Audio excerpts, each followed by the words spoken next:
Oh, hello.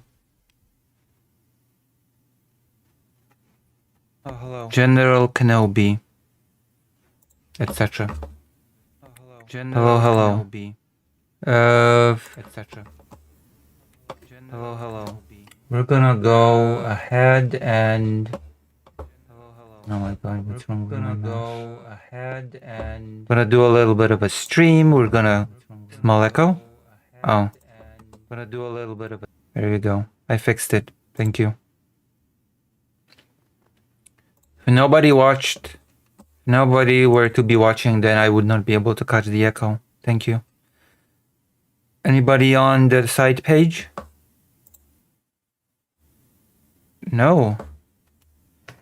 No, nobody is in.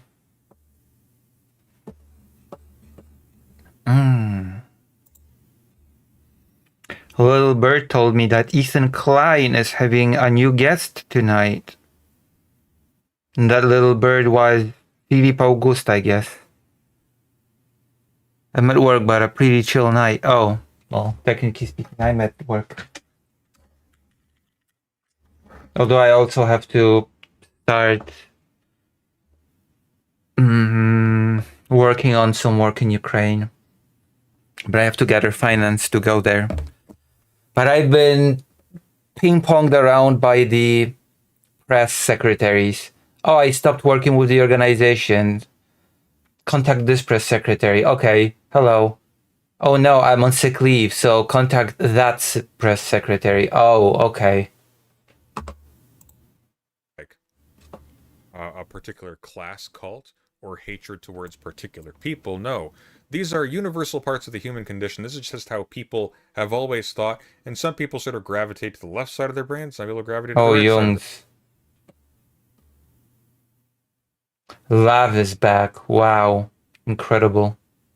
I've started noticing that many American audiences prefer style over substance. The louder you speak, the more energetically you speak, the more people will like what you have to say, no matter what you say, even if it's total brainless nonsense.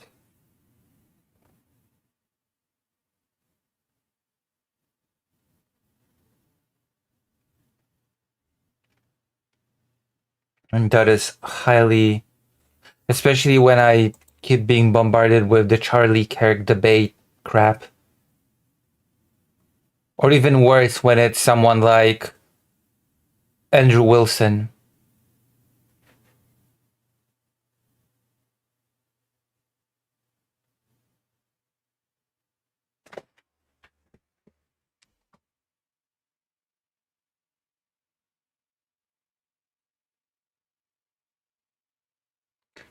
Ethan Klein can take L for his, oh, I'm so sorry, Dylan, you should say goodbye to your chat. Wait, what happened? What happened, Vladimir? What, did Ethan Klein say you cannot stream this or something?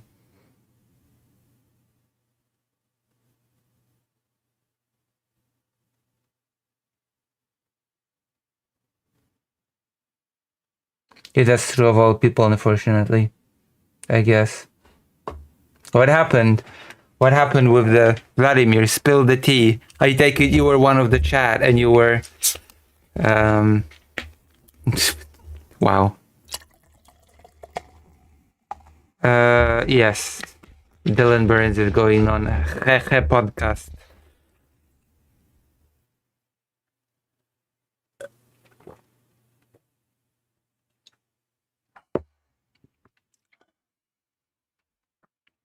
I don't know, Lucy, but the stream has ended. Oh, great. Why are you so angry about him going there? What's wrong with him going there? What if I went to Hehe? What if I was? Would you be angry if Hehe DM'd me and I was like, I'm going to the Hehe podcast?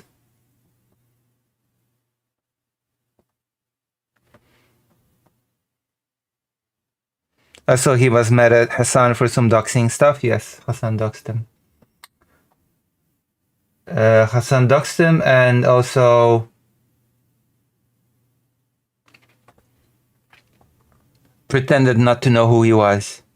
doxed who? Dylan Burns, and then pretended not to know who he was. But still going on this piece of shit podcast is inexcusable. There is an excuse. I can think of at least one excuse to go to that person's podcast, actually. Unironically, I can think of at least one excuse.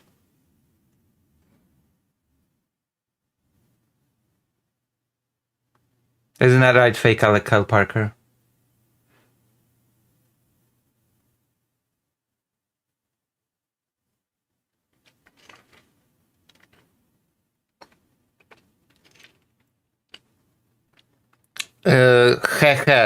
Ethan Klein's podcast. I know I shouldn't. I know it's H3, but I always just read that as hehe. On Ethan Klein's podcast.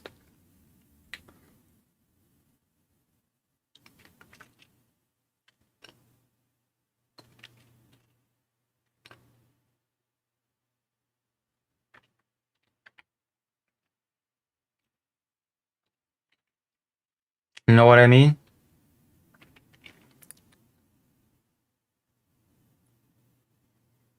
Why? What did Ethan Klein do? What do you mean, what did he do? He didn't do anything, I think.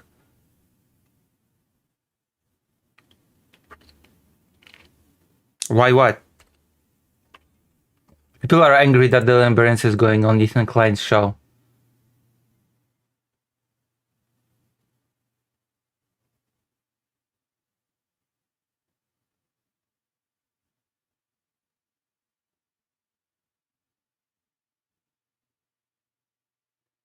He what?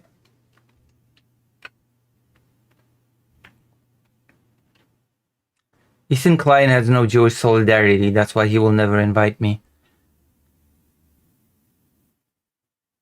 Except for trying to sue random YouTubers that criticize his BS. Who did he try to sue?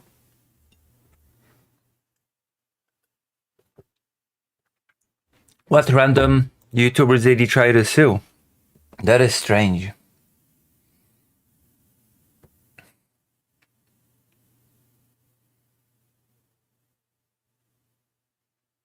Who is Denims? That name sounds familiar, but I'm not sure. Denims sounds familiar.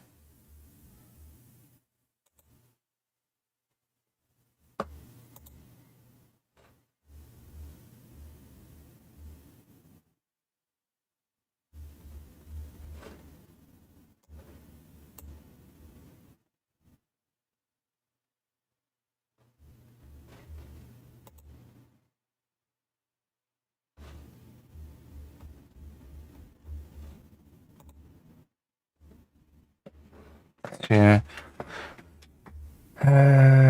I'm not angry about anything. It's all dry inside. I just came to Dylan's stream and then Ethan popped up and said, sorry Dylan, but you need to end your stream. I'm sorry for your chat. Wait, Ethan Klein said that? You have to end your stream, I'm sorry for your chat? Well, that's weird. That's weird.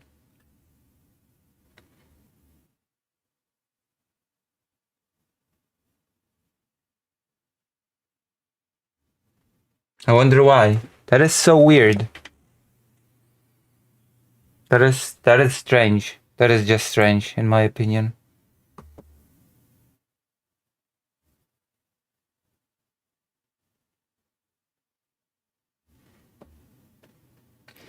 Like, it feels like they wanna edit out anything that sounds bad, okay?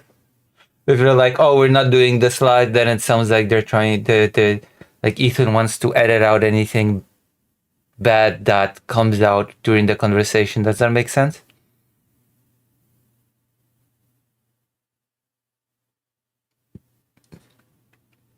I am immediately suspicious when a person's like, oh no, we cannot do this just in front of a live audience. You know?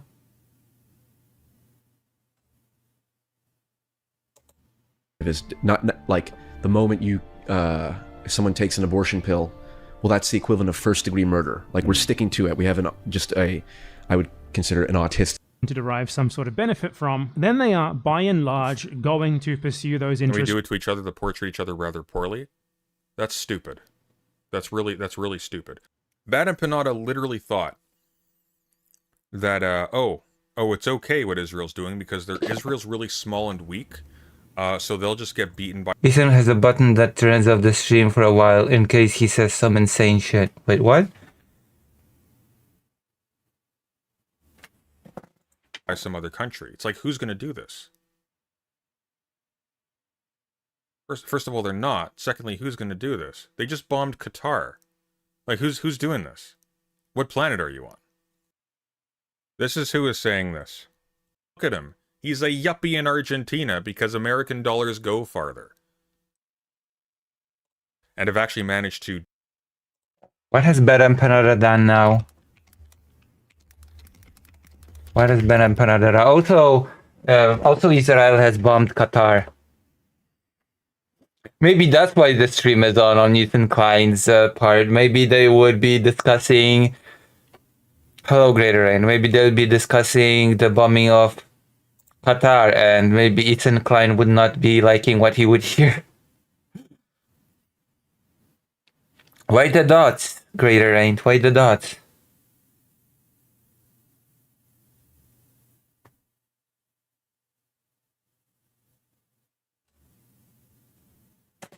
I mean, looks like this is exactly what happened, Lucy. Ethan Klein is not doing stuff in front of live audience.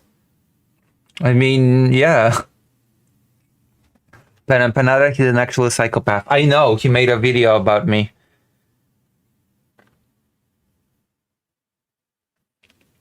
As usual, not as usually. Also, are you doing a segment, Fake Alec Parker? Are you making a segment for me? Oh, we have comments.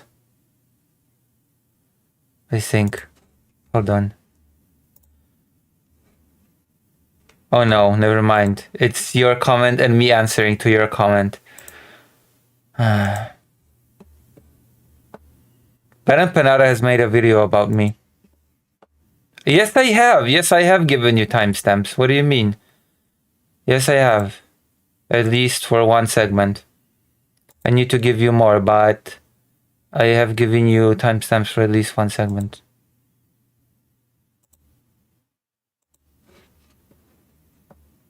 Don't delete the video, because there will be 2 more segments from that one VOD.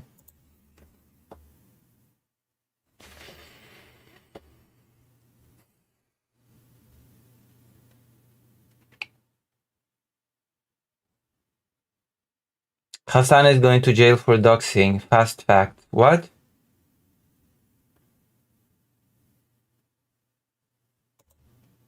Recently, people have been accusing Hassan Piker of doxing because get this, he watched my video that I made a couple of weeks ago where I just went over FEC filings by Progressive Victory where a bunch of Destiny orbiters received $1,000 payouts from them. Okay, it's first of all, it's not just Destiny orbiters. Second of all, you spread someone else's information. That is doxing. This is public information. In order to receive such payouts, you have to give, your name and stuff, because that is nonsensical. That is such a bad argument. So if someone's online and doesn't want their identity to be public, then if you can dig out any sort of information on them that exists in any sort of public sphere, then it's okay to dox them, I guess. That has to all be above board. So it was public filings that all of them willingly made in order to receive $1,000 from Destiny as an organization, likely as hush money / to support Zionism. And Hassan Piker has been accused of hush money to support Zionism. Yes, of course. And that Empanada says that on zero evidence, of course. Doxing by all of the fucking biggest idiots in the world. Obviously, it's not doxing to look at public disbursement filings or whatever you call them. But they've been calling it doxing, and some of them have even been claiming this is a crime. One of my favorite YouTubers is Legal Mindset. Legal Mindset is like a slop tuber who uses his background as a former small-time civil litigation lawyer to like pretend. Whatever. Not interested.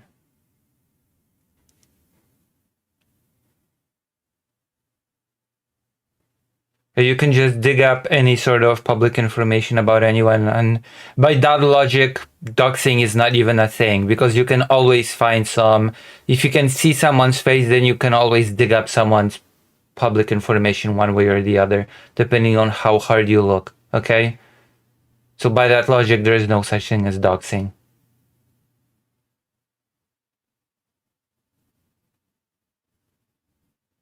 Parampanada is a good and trustworthy person. Yeah, I know. That's why he made a whole psychotic video about me a few years back.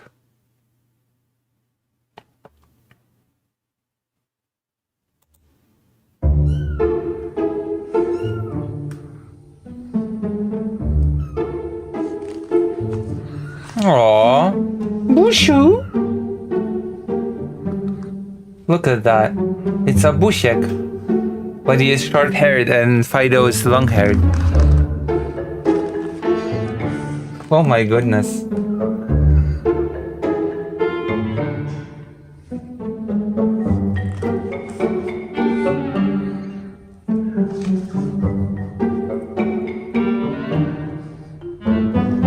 Oh my gosh.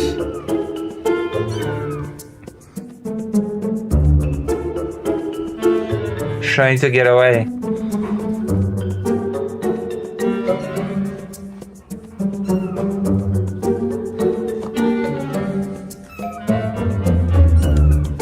My mama had an opposite situation. She had an old cat and 2 puppies in the house. Oh.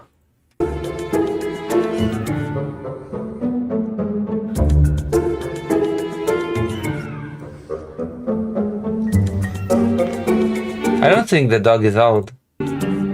Is he?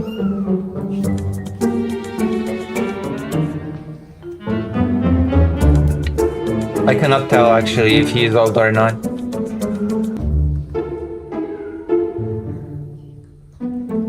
But by the way, that cat lived 22 years. I don't know how that's possible. Cats live pretty long. Bushu.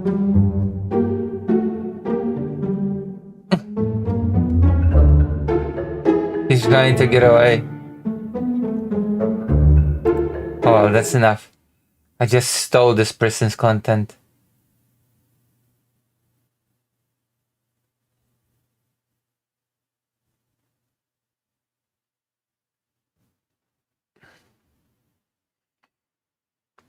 Seriously, where is my dark money? Its tenets are the fundamental teachings of our order. Think and meditate on these truths, apprentice. There is no emotion. There is peace. There is no ignorance. There is knowledge. There is no passion. There is serenity. Is this Qatar? There is no chaos. There is harmony. There is no death. There is the Force. Then they all died. By itself, the Jedi Code makes little sense and has brought up a lot of confusion. For example, the very first line, "There is no emotion, there is peace," is often misinterpreted as the code saying that there's no such thing as emotions. It is only when you add the word "when" to each sentence that the Jedi Code becomes understandable. When there is no Yeah, so if you change the writing, it means something different. emotion, there is peace. When there is no ignorance, there is knowledge. When there is no passion, there is... Hey, why is President Sunday so Something snarky? different. If you that the Jedi Code becomes understandable. When you add the word "when" to each sentence that the Jedi Code becomes understandable. When there is no Yeah, so if you change the writing, it means something different. emotion, there is peace. When there is no ignorance, there is knowledge. When there is no passion, there is serenity. Here's what's actually stupid about this. This is the main. If he doesn't bring this up, then that will drive me absolutely up a wall, because the problem with this is not the idea that there's a way to conceive of an absence of emotion as a peaceful state. The problem with this is, from a Nietzschean point of view, you would never characterize a living organism as lacking drives or affect at all. What is being described as peace here is a death state. What this literally amounts to is this would be the Nietzschean argument. All these things that you are characterizing as virtues, actually these Oh, are it's an philosophy affirmation bullshit. of death is preferable to existence. That's what this is. We're recasting death as a state of sublime bliss, and we are haunted and horrified by the trauma of emotional existence, and so we are treating the cessation of emotions, ergo the cessation of life, as identical with flourishing and with health and so on and so forth.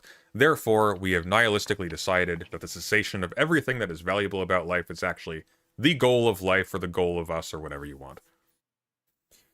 When there is Wow. no chaos, there is harmony. Like it Essentially, is. most of the Jedi The code Jedi Code is slave morality, basically. is repeating the It's same the whole third volume of not third volume, the third section of Genealogy of Morality. axiom that when there is no conflict or Yep, emotions, that's pretty Qatar. peace is achieved. But I don't understand The how last the line of Jedi the teaching code is could be relevant to taken real as life literal. stuff. There Just is want to no point death. that out. There is the Force. I mean, you could When make you an die- argument that fiction has some sort of, like, you know, they do live by some form of philosophy code, and I guess I would rebuttal President Sunday by saying, well, yeah, the whole point of the Jedi Code before the fall of the Republic was that it was highly flawed, wasn't it? Wasn't that the whole deal? Wasn't that the whole point of the thing? That it was flawed and that Luke wanted to change it later?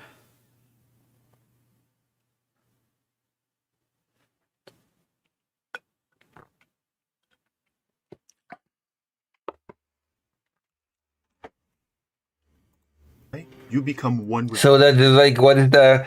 You're not really discovering something profound by saying, oh, the Jedi Code made no sense. Well, you know? the Force. But it could also be understood that when there is no death, there is the Force, meaning that everything that is living is connected to the Force. Both interpretations Oh, yeah, we are still have to valid. continue playing The it. real-world equivalent of the Jedi Code is Buddhist philosophy, which is appropriate, as the Jedi are essentially space wizard samurai monks.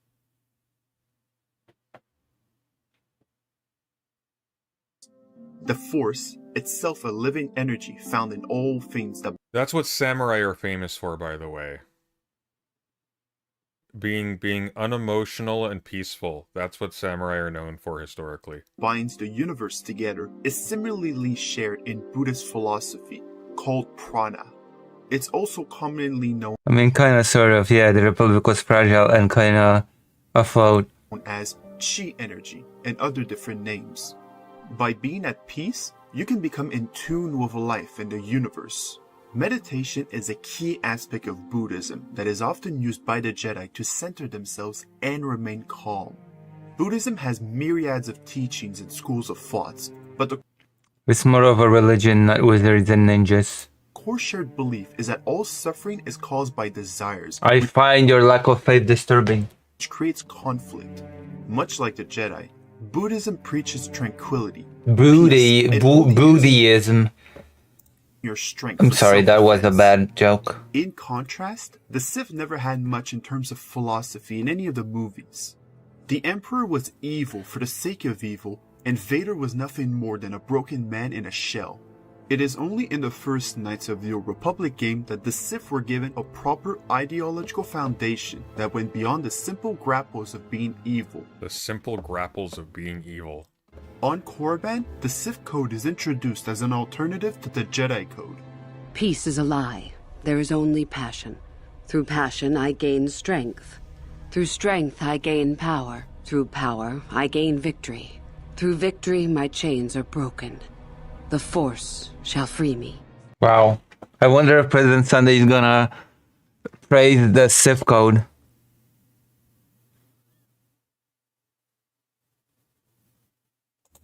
The first line, that peace is a lie, there is only passion, is a direct refutation of the Jedi axiom that peace can only be found if there are no emotions.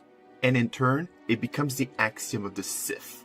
The Jedi would have you believe that peace is a desirable goal, that peace of the spirit is the way the Force is mastered, that a lack of conflict betters man. We know different. It is our passion, our hate, and our desire that fuels the Force. It is conflict that improves the lot of civilization and single being both. Conflict forces one to better oneself. It forces change, growth, adaptation, evolution, or death. These are not our laws, but the universe's. Without conflict, you have only stagnation. Just like the Jedi, Who's the only watching? No comment, no commentary. the Sith equally follow a real-world equivalent, Oh no. the philosophy of Nietzsche. Oh He no. similarly valued conflict to better oneself. Why isn't this shown? That's your take on Nietzsche? He valued conflict Hugging- to better oneself? Hugging horse. That's Films didn't get into the Sith philosophy because they were set after the fall of the Sith. It's the rule of two. in Kant, dude. To use your will to create meaning. The well-known To use your will to create me. Oh no. He doesn't think you have a will. You don't use your will to create meaning. You He doesn't think anything. Nietzsche is dead. Here's a question. Why? Why would you use your will to I think my lack of med is getting to me. You should get meds. create meaning? Oh, okay. quote, "What doesn't kill you makes you stronger," very much defines the Sith as an ideology.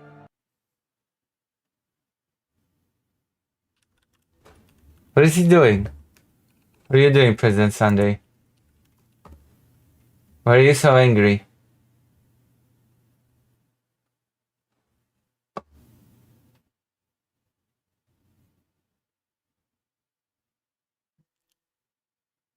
By affirming your life and Did he and all wait, he didn't. He didn't. Yes. very much defines the Sith as well-known to better. What doesn't kill you makes you stronger. Okay, whatever. I'm not a big philosophy channel, okay? I'm not a big philosophy, whatever. Okay?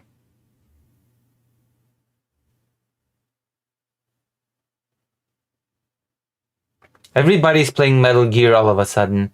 It's a big thing now, playing Metal Gear.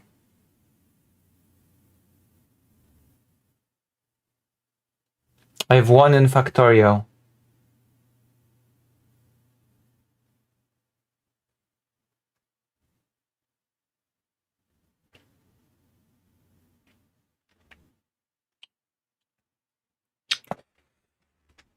Yeah, and Hello Night. I noticed. I've noticed. Hello Night. Oh, Legend of Dragoon. If only the Legend of Dragoon had a remake.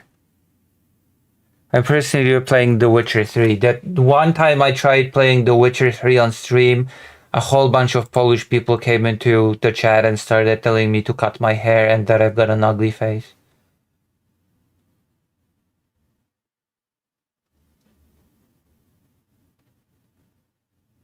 Don't play Brood War. Oh. Oh my god, day 9. It has been so long since I've seen the day 9. Oh damn, sorry Lucy, well, you know. Actually, unironically, the biggest amount of hate I've ever gotten on stream was from Polish people. I think.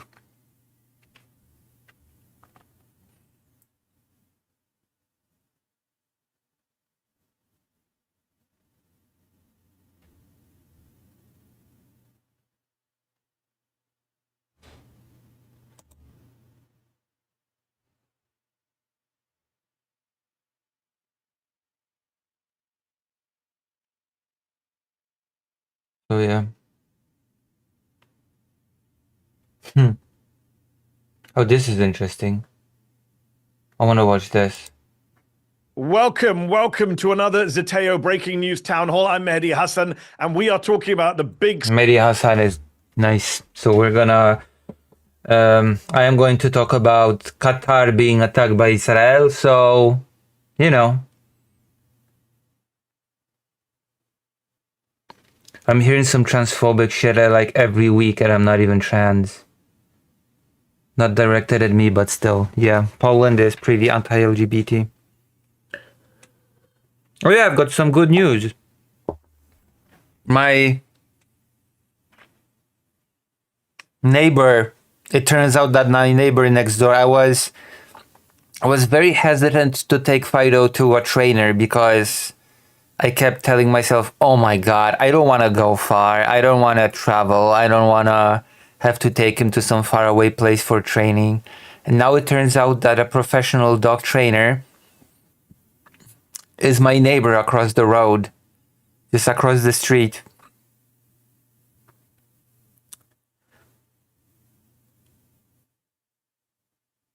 So I'll be able to train Fido a bit to be better behaved. I hear him talking about it. I can see he hears me talking about him because whenever I say Fido, his ears twitch. He's lying somewhere around here. I can see him here, and whenever he hears my name, his ear slightly twitches. Wushu?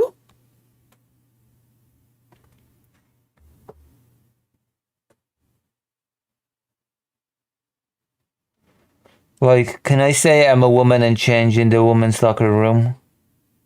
Of course. The classic argument.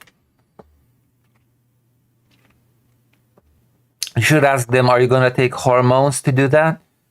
You're gonna start taking hormones to be able to do that?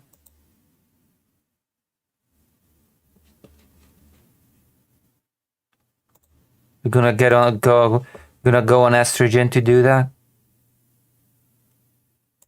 Story of the day, the Israeli attack on Qatar, on Doha. We woke up this morning to news that the Israelis, and sometimes when you do these stories, you say maybe the Israelis, because the Israelis traditionally didn't take credit, but they are bragging. Benjamin Netanyahu is bragging about the fact that he launched. Yeah, I said something similar. What did they say? What did they say in response? Then I believe that Israel is just bragging about attacking sovereign states. It's now come to this, that Israel just says, oh, people that we don't like are in this country, so it's carte blanche to just bomb that country. Hamas in country X. Well, country X is our next target, I guess. Brilliant. Launched what can only be described as an illegal attack on a sovereign nation to try and take out the entire Hamas negotiating team leadership in Doha, Qatar. Whether it was with US cooperation or not, we're still working it out. There are so many unanswered questions that we thought, let's put together this town hall, invite you, Zateo subscribers, to come ask your questions to experts who know what they're talking about. I'm joined by Palestinian journalist, analyst Mohammed Shahada, who is from Gaza, but right now in Italy. And he's joining us to talk about what is going on. This is insane. The thing that Trump was just floating around, the idea that Trump was just floating around, Israel is just doing. Remember when Trump was just floating around the idea that the US can just basically go into Mexico and start attacking cartels? Well, I guess that's what Israel does.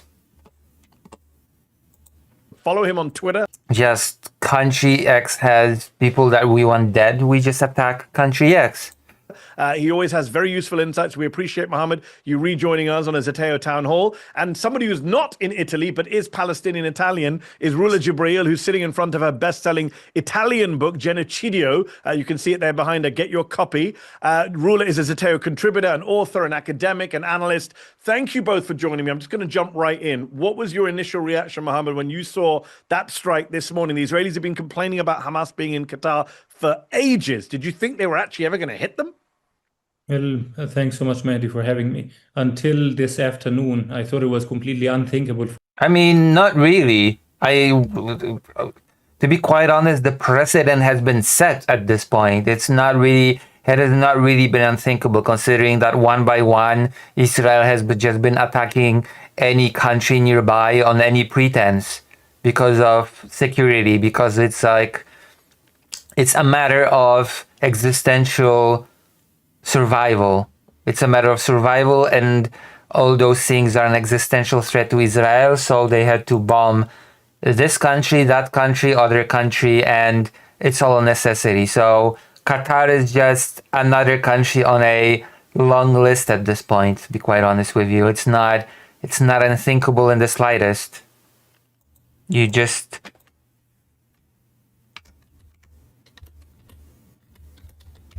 lack imagination at this point if you think that it's unthinkable, you know? You know what I mean?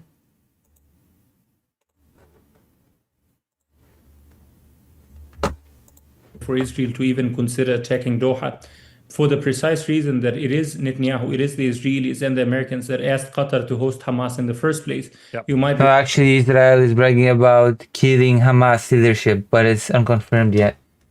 I mean, yeah, but by extension, they're also bragging about bombing Qatar, so... recall Antony Blinken refused Qatar's request after October 7th to ask Hamas to leave Doha. Hamas was asked to leave Doha in November last year, but the Qatari government, when they announced suspending Hamas's office there and suspending their mediation role because they saw negotiations were going out in completely in nowhere, and Israel was using negotiations basically as cover to buy time for genocide, and Hamas's leaders left the country at the time. I was there when Trump asked Qatar to bring them all back to Doha again. The entire leadership were re-invited to Doha in early December. So basically, Hamas for this whole time were told that operating in Doha, a political office, a mediation office, is coming with a solid guarantee that Israel would never attack you here. This was Well, that's that guarantee is gone because Israel will just attack anybody at once now. an American-Israeli guarantee in the first place. And what you see Netanyahu doing is doing three things simultaneously: ensuring the destruction of the annihilation of the largest urban space in the Gaza Strip, Gaza City at the moment, and at the same time attacking any solidarity activists in those flotilla that are trying to prevent the physical destruction, the annihilation of Gaza City, and attacking any I mean, Gaza is already destroyed. It's like it's too late to prevent the destruction of Gaza, of the buildings at least. Maybe it's not too late to stop the killing of the Gazans, but unfortunately it is a little bit too late to stop the destruction of Gaza itself. Prospect for saving Gaza City from full annihilation. So he managed to do this outstandingly today, bringing... Hello, Bulletproof Baldy. Big mistake by Israel to bomb Qatar. I mean... the negotiations to a halt. Qatar announced that it would suspend its role, and there's no incentive for Hamas to be there anymore and engage in those talks when they're just there in a death trap. Yeah. Mohammed, our friend Ryan Grimm was tweeting earlier today that these leaders of Hamas, and the main target apparently was Khalil al-Hayya, who's become a much more senior figure in Hamas after the killing of Yahya Sinwar, after the killing of Ismail Haniyeh last year. He was the main target of the attack. Apparently, Hamas are saying that all of their leadership were unharmed, were not killed, although Khalil al-Hayya's son was killed. He lost a son previously to an Israeli strike back in 2014. I never understood how killing family members of your opponents is going to make them more likely to come to the table, but that's a conversation for another day. They say that the Hamas leadership are alive and well. This is yet another example of the Israelis trying to kill a negotiating team when they're close to giving a yes. It's almost as if Israel doesn't want a yes, Mohammed. Yeah, absolutely. There's an Israeli general that said in 2014 verbatim, he said, if we kill their families, that might frighten them. And that's the Israeli strategy that you saw on display when they killed Khalil al-Hayya's family in Gaza. It's really crazy to me that there's no such thing as a off-limits country. It's just, oh, they are here, I guess we attack here now. It doesn't matter if it's a sovereign country that we have to basically attack. During the genocide as well as... Actually, it's 95.5% fully destroyed. You can still see some part of the buildings are still standing. Oh, okay, great. Bassem Naim, Ismail Thank you, Vladimir. Even Ismail Haniyeh's granddaughters and children, it was a victory at the time when Israel assassinated them in a surgical airstrike. But you saw it's a consistent Israeli policy since the start of the genocide. In July 24... Surgical airstrike. That is not exactly what Israel is known for. Surgical airstrikes. right after Haniyeh accepted Biden's ceasefire proposal and prisoner swap proposal that would have seen the release of Israeli hostages, Israel assassinated him immediately in Tehran. He was the chief negotiator for Hamas. The opening strike for Netanyahu when he collapsed the ceasefire in March was on Hamas's entire negotiating team in Gaza itself. So it was at the time Issam Da'alis, the acting prime minister. It was Abu Ubaid al-Ijmasi, the head of the emergency committee that's in charge of keeping some level of survival in Gaza. It was Ismail Barhoum, the one that was in charge of financing the emergency committee and government. And it was Salah al-Bardawil, the last standing member of Hamas's political office inside Gaza City. And you're seeing it exactly. What is Israel actually expecting to gain by attacking Qatar? What is Israel exactly expecting to gain from this? I have no clue. I have no clue what sort of benefit Israel hopes to, apart from the fact that maybe it will just make the conflict continue and Netanyahu stay in power a bit more still. Now, at a moment where Hamas has been compromising to great lengths, according to Bshara Bahbah, the American-Palestinian negotiator that was talking to Hamas on behalf of Witkoff and the White House, at this precise point, Netanyahu does not want to take any chances that Hamas might say yes to Trump's final proposal that was announced 2 days ago. Rula, the U.S. government is not giving comment at the moment. Last time I checked, the Deputy White House Press Secretary Anna Kelly was saying no comment from the U.S. administration. Uh-oh. The Israelis, however, seem to have a lot of comments. And traditionally, Rula, you know that the Israelis have always done this kind of ambiguity. Maybe we killed that guy. Maybe we didn't. Maybe we dropped that bomb. Maybe it wasn't us. This time round, they are bragging about it. Benjamin Netanyahu has been on Twitter saying Israel initiated it, Israel conducted it, Israel takes full responsibility. The Israeli military are claiming that the IDF conducted a precise strike targeting the senior leadership of the Hamas terrorist organization. Wasn't that precise if they didn't actually kill any of the Hamas leaders? I mean, this is a new Israel that we're seeing, openly, proudly belligerent, not covertly belligerent. I mean, they have the backing of the United States when it comes to stuff like that. I think they've been emboldened by the situation with Iran, and now all bets are off. That is my opinion. Maybe I'm completely wrong, but... Liking this video? Then don't just watch, hit like, share and subscribe. And tap the bell so you never miss...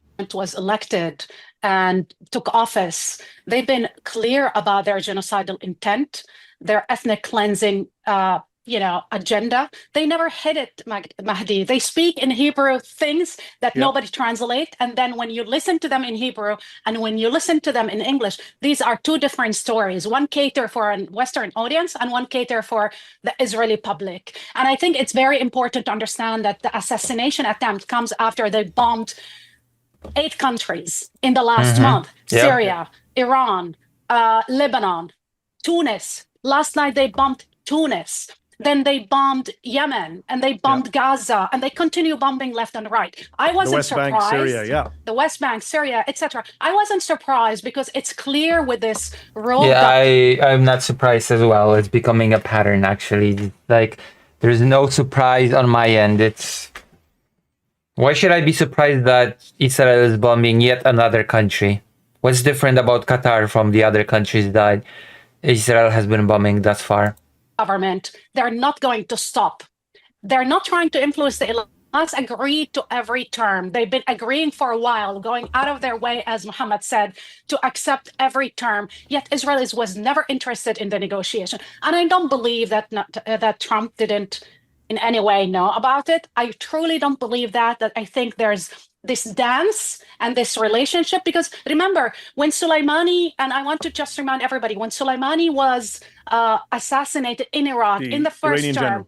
he was going to negotiate with the Americans. He was told by the Americans, come to Iraq, we're trying to negotiate something. This is a tactic, which is terrorism, that was used by the Americans and by the Israelis. They're partners in crime. And I want to remind everybody that I believe 2 weeks ago, Trump envoy in Lebanon told a Lebanese journalist, Mario Nawaf, and he said, Israel doesn't believe anymore in borders. They will do whatever they want. They will go whatever they want. For them, they don't believe anymore in the established border that were established post Sykes-Picot. I mean, Oh, well, there you have it. It is clear that Israel is now acting like a rogue state.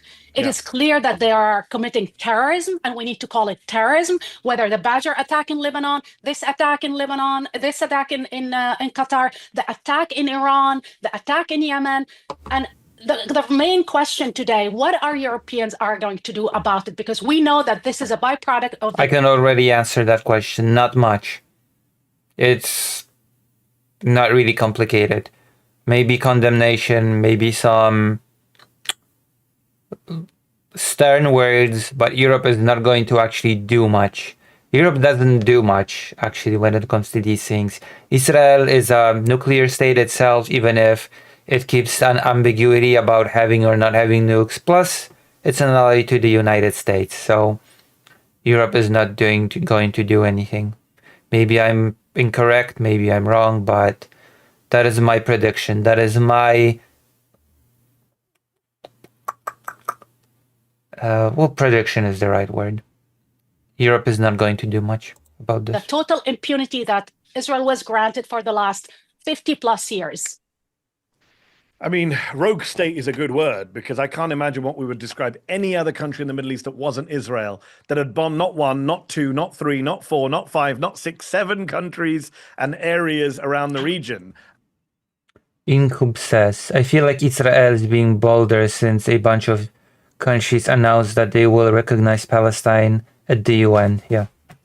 It's insane. Syria, Lebanon, Yemen, Iran, as you mentioned, and obviously the West Bank and Gaza, and Tunisia. Last night, the Samud flotilla was hit with a drone strike. It was a ship that our colleague Greta Thunberg was apparently on. She wasn't on at the time, I'm told. But this is the impunity that they have. And going back to the negotiations point that both you and Mohammed have raised, I mean, I interviewed Gershon Baskin, the Israeli negotiator during the Gilad Shalit period, who got the Israeli soldiers, the only Israeli ever to successfully negotiate with Hamas for the release of hostages prior to October 7th.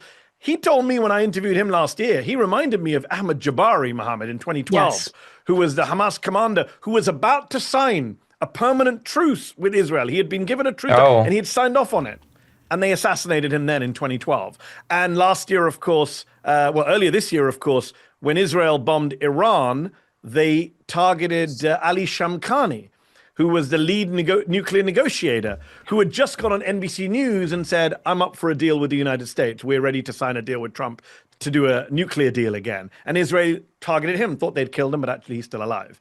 Their targeting isn't so great. But that is their goal, right? To take out people who actually do want to have a negotiation, who do want diplomacy. Mohammed, how dangerous does that make the region right now? Oh, absolutely. So Well, basically, pretty unstable, to say the least. Stability in the region is not exactly what we will be getting from this whole affair. That's for sure. We'll be reading some articles about the attack on Qatar as well. you saw it. If you just Google the words Haaretz, we could have made peace and then fill the brackets with the name of any Hamas leader, Ahmed Yassin or Ismail Haniyeh or Ahmed Jabari, or now with Khalil Hayya. You would find an article in Haaretz. Israel goes complete skibidi mode because of the US support, says Vladimir. I guess so. Verbatim, saying that this was a possibility. You have Ahmed Yassin, who offered Israel about a 10-year truce right after Israel assassinated him. About 2 months later, Khalid Mishal offered Israel 30-year truce. Israel attempted an assassination on him immediately afterwards. Haniyeh, we know the fate that followed in Tehran in the assassination there. And you saw it, as you mentioned, with Ahmed Jabari that pushed Haaretz to label the article with the headline, "We killed our subcontractor in Gaza," because he was advancing a permanent ceasefire that would have ensured Israel's security. Israel always sees this as what Avner Yaniv, the Israeli military analyst, referred to in his book Dilemmas of Security as peace offensives. When Palestinians become too moderate, they rise to international respectability. Peace offensive that is Israel a runs out of pretty accurate description of the situation. excuses to maintain a form of apartheid or an illegal occupation.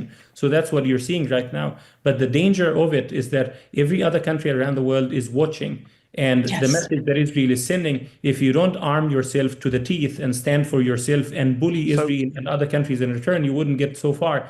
And you saw the same behavior from apartheid South Africa, because it attacked at the time Angola, it attacked Namibia, Mozambique, Zimbabwe, Botswana. They attacked like virtually every single country around them. And you're seeing the same rogue state behavior from Israel today. So you mentioned what should other countries be thinking, doing, watching. I mean, what should they be doing is a completely different question from what they actually will do. And my answer is they will not do much. Europe will not do much. A lot of questions in the chat. Please do ask your questions in the Q&A. We got more than a couple of hundred of you watching this live right now.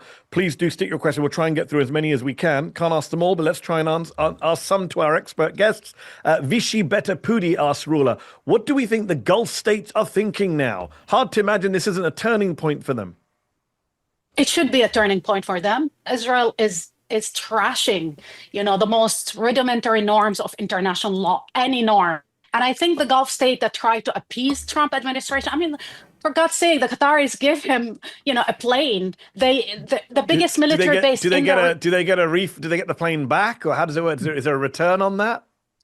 I mean, the biggest when nobody wanted Americans in the regions, they opened the door and they had a biggest military base in the region. Well, the military base does not seem to be any security guarantee, which worries me greatly, by the way, but that could set a very bad precedent if any country sees, oh, Israel attacked a country with American bases in it and nothing happened. What sort of precedent could that set?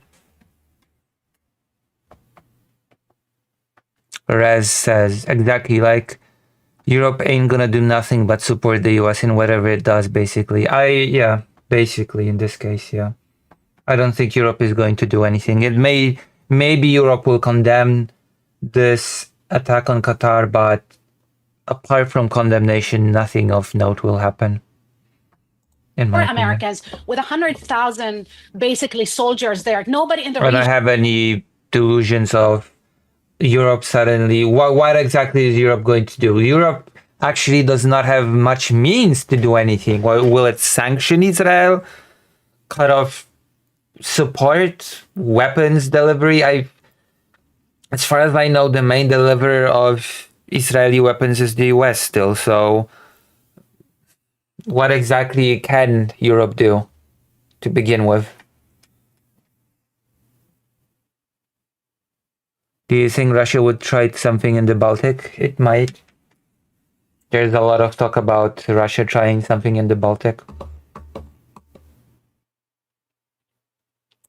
In fact, Poland is closing its borders. We're going to be talking about it. The fact that Poland is closing its borders because of a military exercise between Belarus and Russia.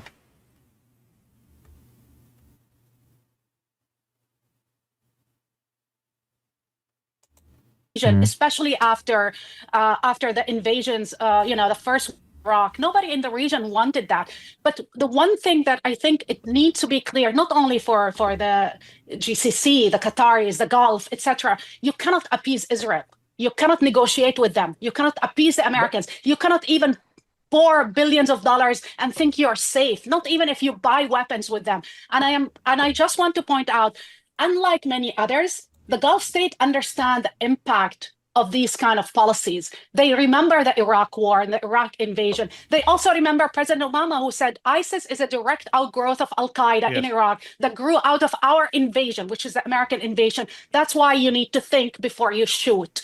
Not only that, they even, ISIS was much worse and much more radical, much more extremist than Al-Qaeda will ever be. Hamas is a moderate, and it's never been an international organization. It was always national, always connected with its aim to the military occupation of Israel.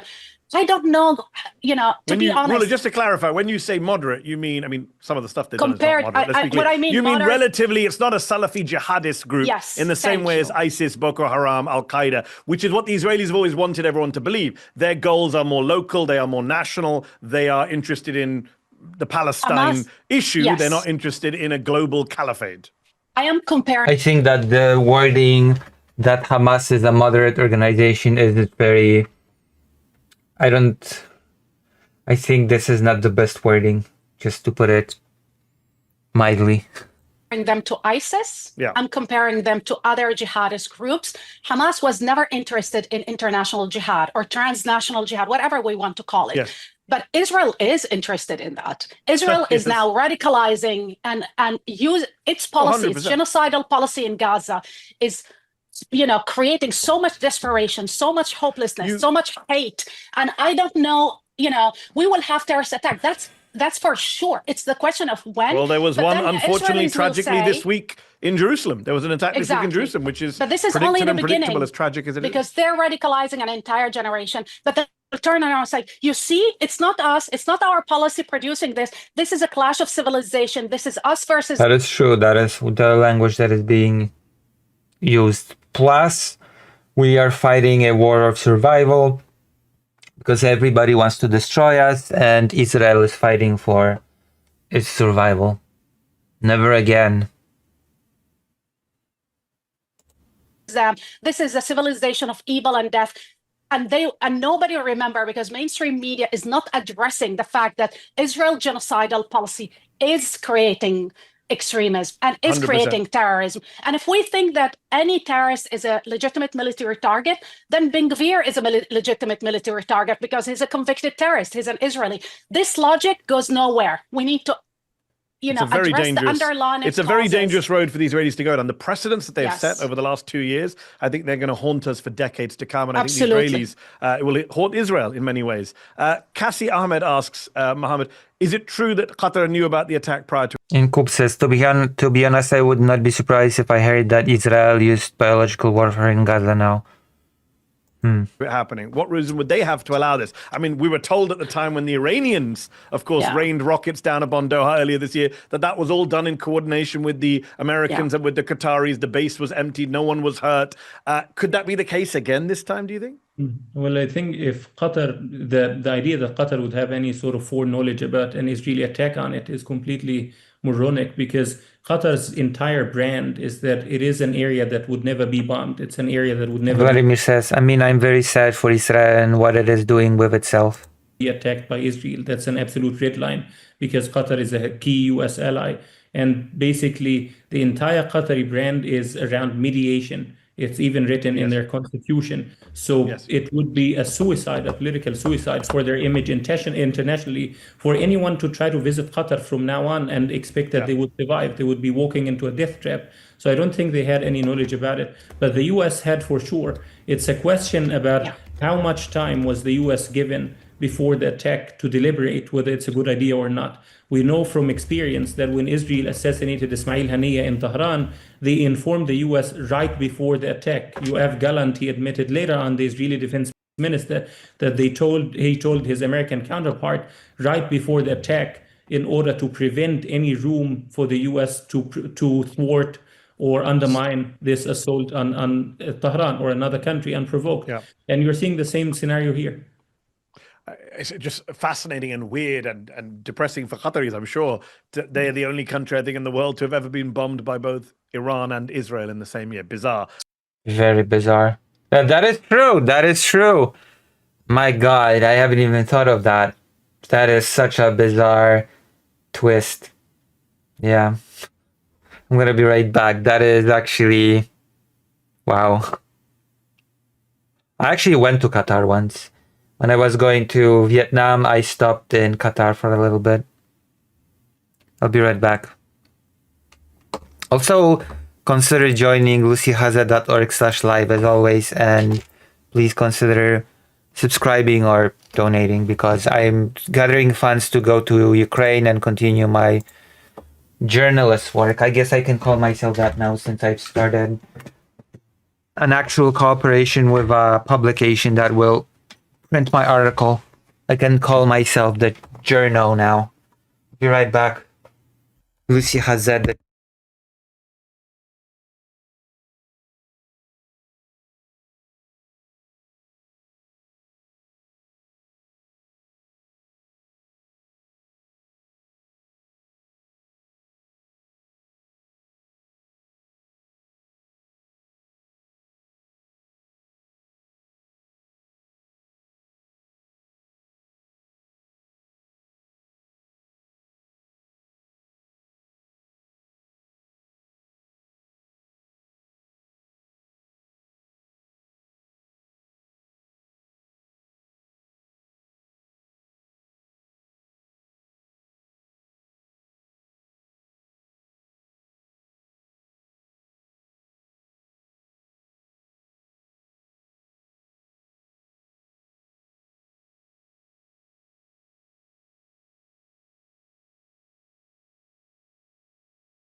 Back. I'm back. I'm back. Oof. I am back. So, also press like on the stream. I'm noticing that we only have like, I don't know, 3 likes. And there's more than 3 people in the chat, I think, right now. So, consider supporting your favorite streamer, which is me at this point. For sure, I am your favorite streamer. No big controversies, no goblins, no leaking of weird material. Listen, I'm a squeaky clean creator. Okay? No fundraising for $100,000 for legal operations. That never happened. Congrats on being a journo. Thank you. That is pretty... Yeah, that is nice.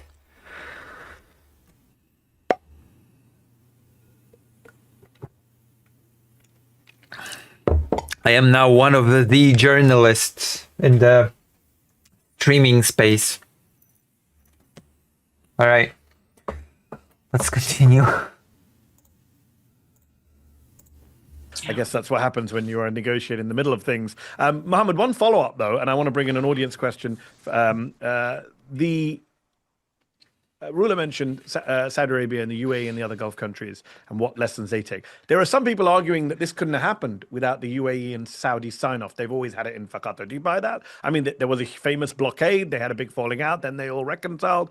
Do you think the Emiratis or the Saudis may have had a heads up about this? When what? Sorry, when what?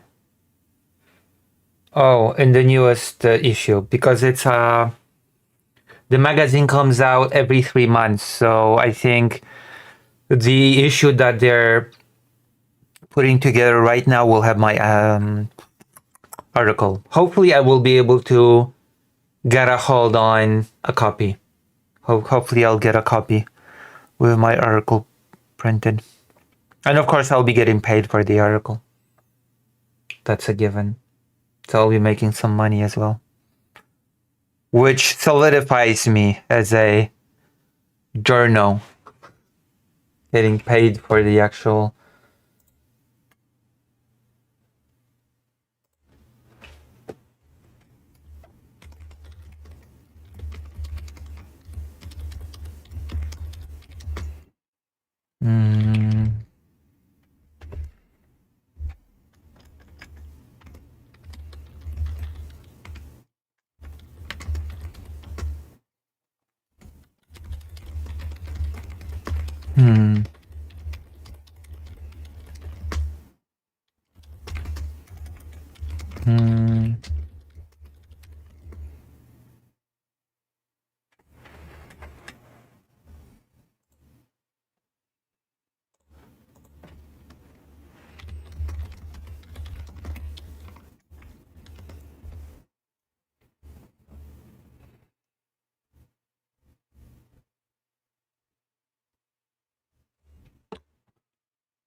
What? My goodness.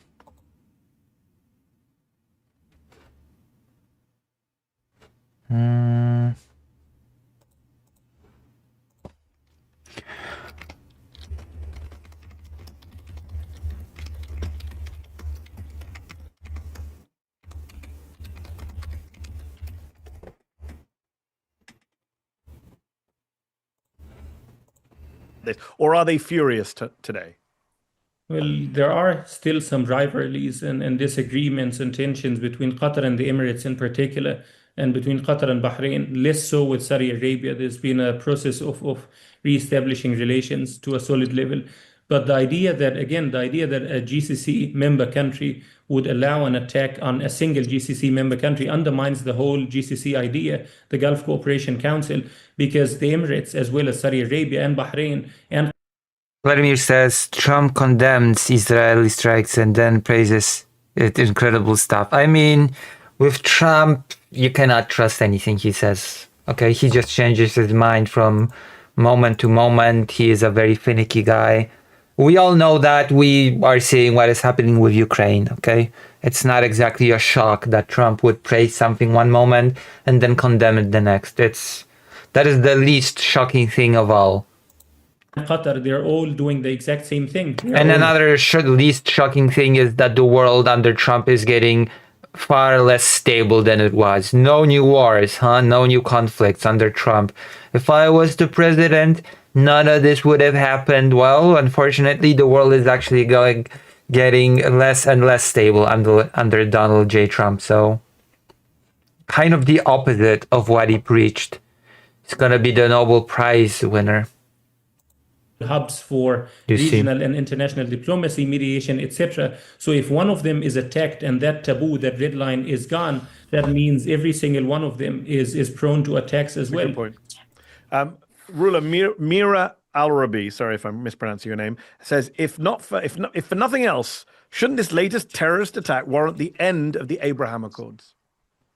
Absolutely. I mean, the genocide in Gaza was supposed to be the end of it. Remember the whole promise that they are going to do the Abraham Accord, normalize a relationship with Israel in order for Israel not to annex the West Bank.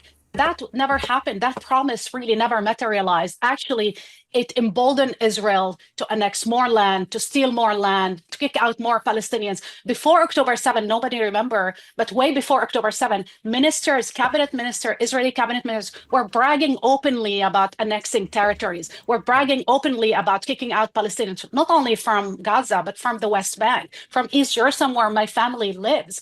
I mean, we saw the marches everywhere, the Israeli marches before October 7, where the public together with some ministers and some MK, members of the Knesset, talking clearly about ethnic cleansing of Palestinians and calling for a second Nakba. That was before October 7. The agenda never changed. It's Jewish supremacy, is greater Israel, is ethnic cleansing, and is genocide. Mohammed, a couple of questions, linked questions from subscribers in the chat. Ahmed Hamdi says, will the Hamas negotiation team leaders now remain in Qatar? If not, what are their alternatives? Do they go to Iran? Do they go to Turkey? Do they stay in Doha, which is obviously not safe now for them? And Furqan Amjad asks, what happens to US troops stationed in Qatar?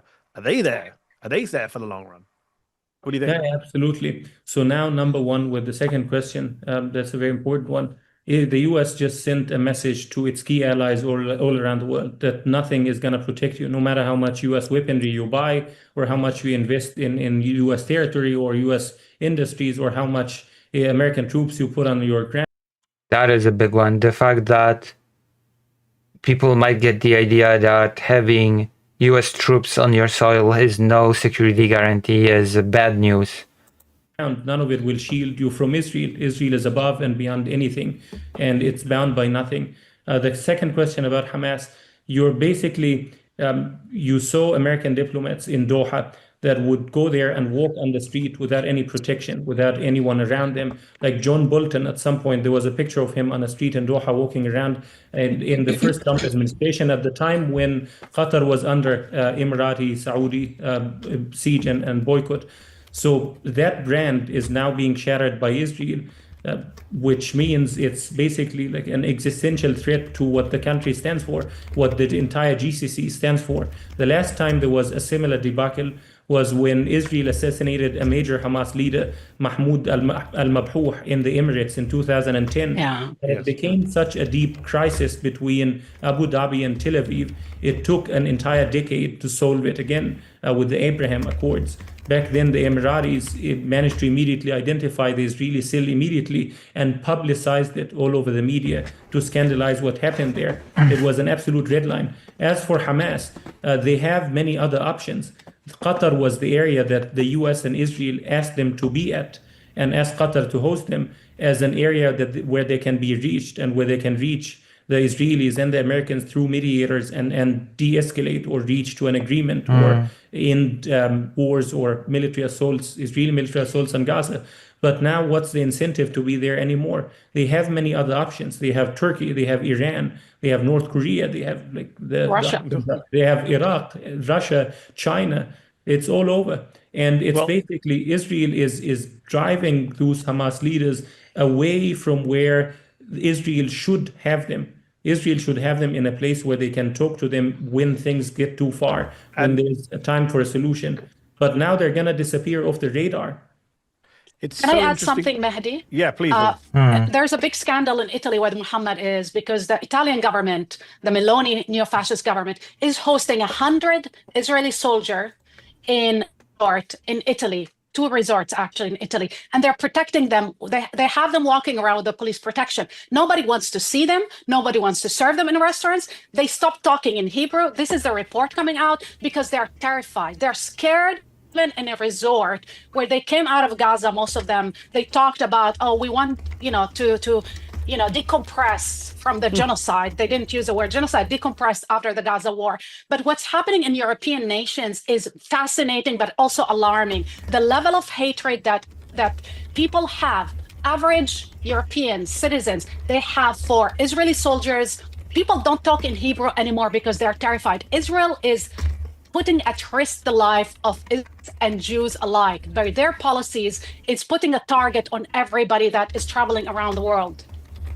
They are. And Mohammed, just to go back to something you mentioned a moment ago, you said, this is a message to America's allies. No matter how many bases you host, no matter how many weapons you buy, nothing can protect you from an Israeli attack with American green light. And I'm just reminded of how much money and resources the Qataris put into cozying up, not just to the US government, but to Trump specifically. Yeah, In the first... IBS, that doesn't change much, does it? That's not really... the situation is pretty bad, to say the least. The destabilization of the region is... And let's not forget, it's not like all of this is ending now. Oh, now that Israel has attacked Qatar, it's all over now. Nothing else is gonna happen. Something else is definitely gonna happen. Term, just to remind people watching, in Trump's first term, there was a blockade of Qatar, and the Emiratis and the Saudis persuaded the US via Jared Kushner to take their side against Qatar. Trump called Qatar, I think, a terrorist country. He made all sorts of threats. Now, this time round, he hosted the Emir of Qatar at the White House. He called him a great friend, an incredible gentleman. He hosted him at Well, it doesn't change much, does it? You're such a good friend, such a good gentleman. Oh, Israel attacked. Well, whatever. Good luck, friend. Good luck, my good friend. You're on your own. Last year, the Qataris spent millions of dollars on lobbyists in Washington, D.C., on Republicans trying to get close to this administration. And yet, all for naught. At the end of the day, you can get bombed by Israel, no matter how many troops you host, no matter how many weapons you buy. Eric Trump was just in Doha a few weeks ago, signing off on a Trump golf course in Qatar. Don't know how that's going to work out long term. So it is a very important point. And actually, one of our subscribers makes the point about that you made, Rula, and I want to follow up with you. By striking Yunus Saber, I think the name is, says, by striking Hamas leaders in Doha, Israel hasn't just targeted an enemy, it may have destabilized relations with Qatar and Turkey. Are we witnessing the early signs of a regional realignment where US allies in the Gulf start hedging towards Iran, Russia, China, because they no longer trust Washington to restrain Israel? We've already seen India's Modi falling out with Trump and heading straight into the arms of Xi Jinping and Vladimir Putin. Well, if I may, hold on. And heading no longer trust Washington allies in the Gulf start hedging towards Iran, Russia, China, because they no longer trust Washington to restrain Israel. We've already seen India's Modi falling out with Trump and heading straight into the... I mean, it's more complicated with Modi and India, in my opinion, because India has had a long-standing relationship going back to the Soviet Union. So it's not just a falling out with Trump that pushed India in the embrace of Russia.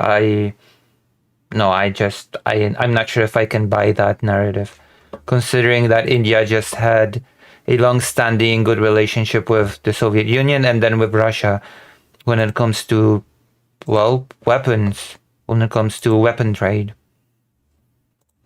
The arms of Xi Jinping and Vladimir Putin.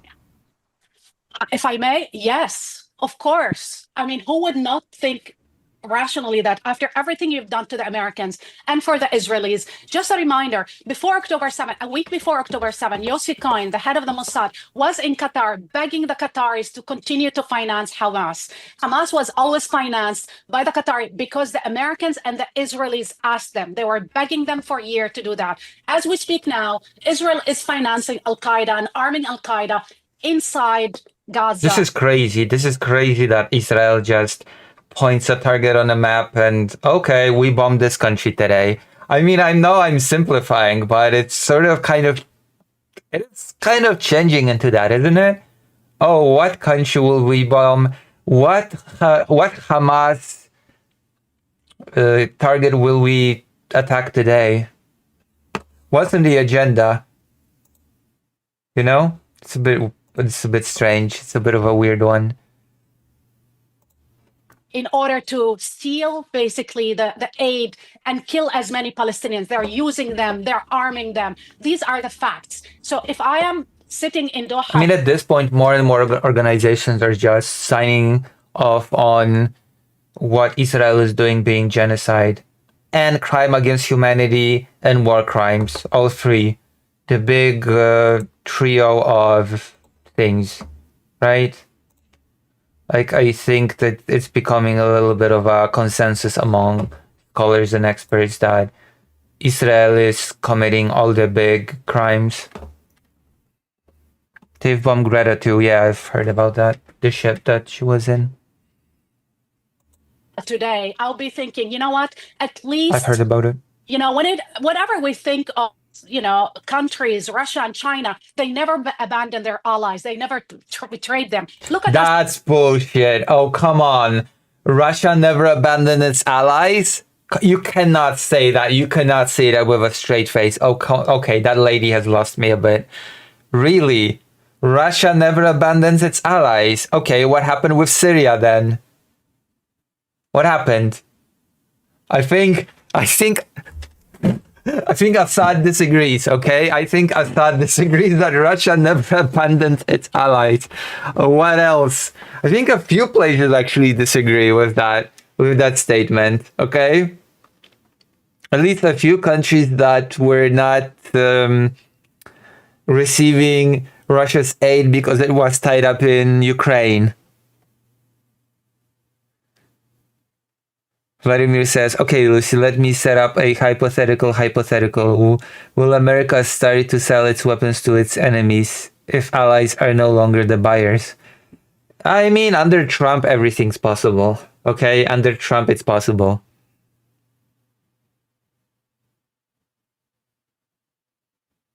I remember a bunch of vans carrying little green men screaming out of the country. So yeah, come on. Is Russia attacking Poland? No. Not yet, anyway. Russia's not attacking Poland yet, anyway. Like, come on. Russia never abandoned its allies? That is complete nonsense. Yes, it does. It absolutely does. What about when Transnistria flattened, like, had big energy problems and nobody had heating? Russia abandons its allies on the regular, actually. Assad committed all kind of things, but when it was, you know, the moment where Assad was about to be killed, the Russian took him out. Yeah, and also did not help him keep his regime. So they abandoned him, basically. It's meaning, like, come on. Always stand, you know, the moment where them. Look at Assad and China. They never abandoned their allies. Come on, that's Russia not abandoning an ally. The fact that they helped him not die when his regime fell, that is not abandoning an ally. That is so sad. That is such a sad definition of not abandoning an ally.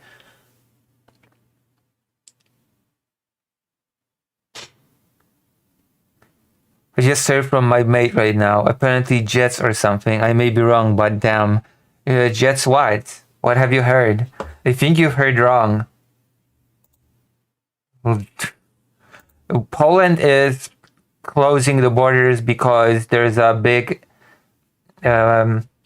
There's a big military exercise between Belarus and Russia, and Poland therefore is locking the borders. That's what's happening. Poland is not getting attacked. If Poland was getting attacked right now, I'd be a bit more nervous. I would be acting a little bit more nervous if Poland would be getting attacked now. Trust me. Then again, I'm going to Ukraine soon, so whatever. Again. They never betrayed them. Look at Assad. Assad committed all kind of things, but when it was, the moment where Assad was about to be killed, the Russian took him out. They will always stand with their.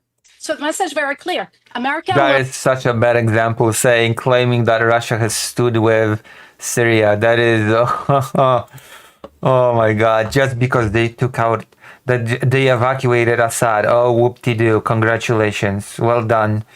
Well done, huh? Will betray you and will allow their allies to bomb you, whether Russia and China will protect you to the end. Yeah, Donald Trump is doing a great job of doing global and regional alignments from Asia to the Middle East to Europe. It's interesting, by the way, Mohammed, I mean, you must have followed this last year. When the US election, there were so many people who were convinced that Donald Trump would somehow be better on Palestine. He would pick a fight with I have no clue who had that delusion in their head that Trump would be better on Palestine or Ukraine for that matter. I have no clue who decided that Trump would be better on anything, any single topic that Trump would be better. This is so crazy. Netanyahu. He didn't like Benjamin Netanyahu apparently, and he would be more transactional with the Gulf Arabs and with Erdogan. Yeah. None of that has worked out, has it, Mohammed? Right now, he is once again the most pro-Israeli president of our lifetimes. Yeah, absolutely. At the time I wrote about it, I said that Harris might be a terrible candidate for so many reasons. Part of Genocide Joe's administration offering more of the same, but they're still operating within norms, decorum. They're predictable. We know exactly what's going to come out of this. Whereas for Trump, it's basically a throw of the dice, and the dice is very much biased and is flipped on a biased territory. He's surrounding himself with pro-Israeli fanatics from head to toe, Mike Huckabee, Miriam Edelson, etc. And it's the lunatic kind of fanatics. It's not the people supporting Israel out of some sort of transactional interest. It's the people that have it deep within them to see the end of times being hurried up and expedited. And he always listens to the last person in the room. So no matter how many people said that Trump might be transactional, unlike Biden, it was very obvious. The last people in the room will always be the Israelis and the pro-Israelis. There was one time when Trump if it's going to be transactional, then what exactly does Gaza have to offer to Trump? If we're talking transactional. Palestine the first time in 2018, he sat down with Mahmoud Abbas, our president, unfortunately, and he basically told him, they told me that you're a terrorist, but you're a very nice guy, because Abbas offered everything immediately. He compromised on all files. He said, I want a disarmed, demilitarized state with no right of return, with blah, blah, blah, blah, and with maintaining the largest Israeli settlements. Most settlers will stay in the West Bank, land swaps in return. I want NATO to be on the borders between Palestine and Jordan and between Palestine and What Israel. exactly does Palestine have to offer to Trump when it comes to a transaction? American troops will be deployed there. Hamas would no longer exist. So Trump said, okay, I think we have a deal. And Abbas looks to his right and to his left, and he tells his team, I think we solved the conflict. The occupation is over. And Trump even jokingly says, when you get to the land swaps part of the negotiations, call me, land swaps. Where have I heard that before? The land swaps. In real estate my entire life. I know how to pick up a good piece of land. I'm going to give you tips and advices. And as soon as Trump walks out of the room... Oh my God, he's incompetent I see that he is incompetent in all of these negotiations.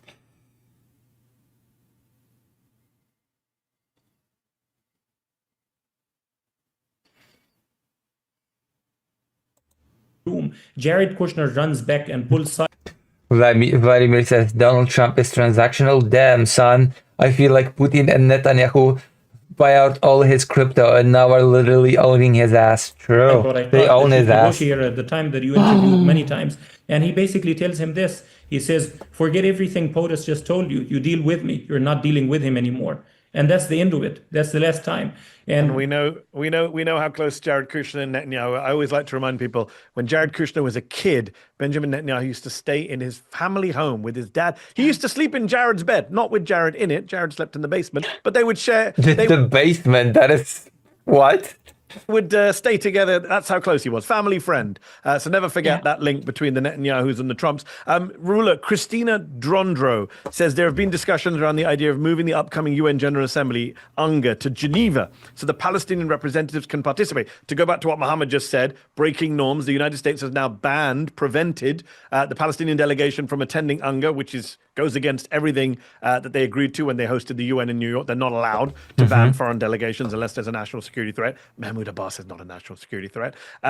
So Christina's asking, given that, given the calls for a protective force to be immediately deployed under the UN Charter, if nothing else, this latest series of terrorist attacks by Israel should amplify the need for this move of UNGA. Do you think pressure from the people, as well as independent news orgs such as Zateo, would help achieve this goal? I mean, do you think there's any prospect of that happening? Lettuce says, Poland is not being attacked. There were 2 crashed drones or jets near the eastern border, from what I've seen. Is that a new thing? New drones? New jets? I know that that Poland is blocking the border because of the exercise. That's all I know. It's currently under investigation. Do you have any link? Such short notice? I don't see it, but it's worth calling for. I don't see it, but it should happen. And it should have happened a while ago, because the US is using its veto power to thwart any diplomatic solution. They vetoed the establishment of a Palestinian state. They vetoed any ceasefire, etc. It should happen. And I don't want to absolve Democrats from their responsibility. We're in this moment also because of Democrat. 29% of the Americans didn't vote because of Biden-Harris support for this unconditional mass slaughter, this genocide. And I just want to go further. This is a message for every ally, including the Europeans, that just told Trump in multiple ways that they will dedicate 5% of their budget to rearming themselves, buying weapons from the United States. Gulf has been buying weapons. That's not what Europe is saying. Europe is not saying that we are dedicating 5% in order to buy weapons from the United States. What Europe is saying is that it will develop its own weapons industry. Europe is definitely not saying we are going to dedicate each 5% to just buy weapons from the US. That is nonsense. That is not what's being said. And I have no clue where this line came from. The main thing is Europe developing its own military industry. That is an absolute must. Rearming themselves, buying weapons from the United States. Gulf has been buying weapons. They've been spending billions of dollars, and this will not save you. The only thing that will save you is actually also you're trying to protect these international institutions, international norms, and it's so. Also, Russia does not care about institutional. Okay, this is fundamentally misinformed. Okay, the idea that protecting international institutions will work against Russia. Like, of course, Europe has to rearm. Of course, Europe has to develop its own weapons industry. Of course. That is a very silly thing to say. That, oh yeah, Russia will definitely care so much if we just focus on the international norms.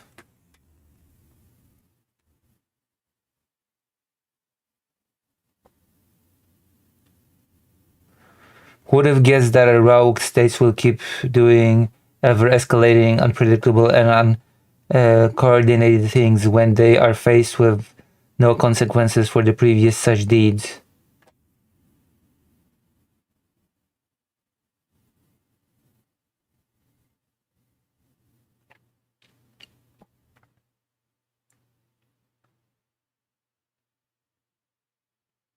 And that would do what exactly?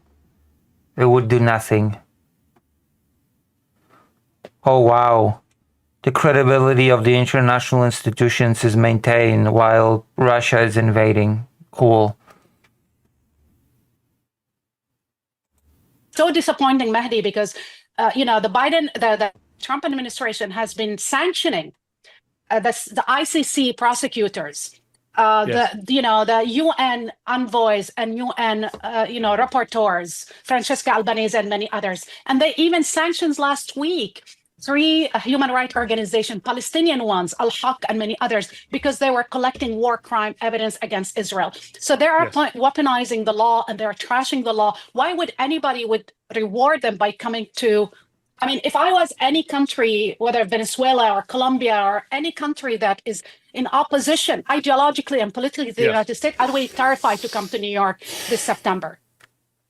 Yes, and I would be terrified about attending the World Cup or the Olympics in the US next year too, on a side note. Absolutely. Mohammed Zaid Al-Waisi says, is there any threat of Qatar retaliating against Israel? The Israelis always No, there is no risk of Qatar retaliating against Israel. We can already say that. Maybe it's a false prediction, but it is nonetheless a prediction that I am making.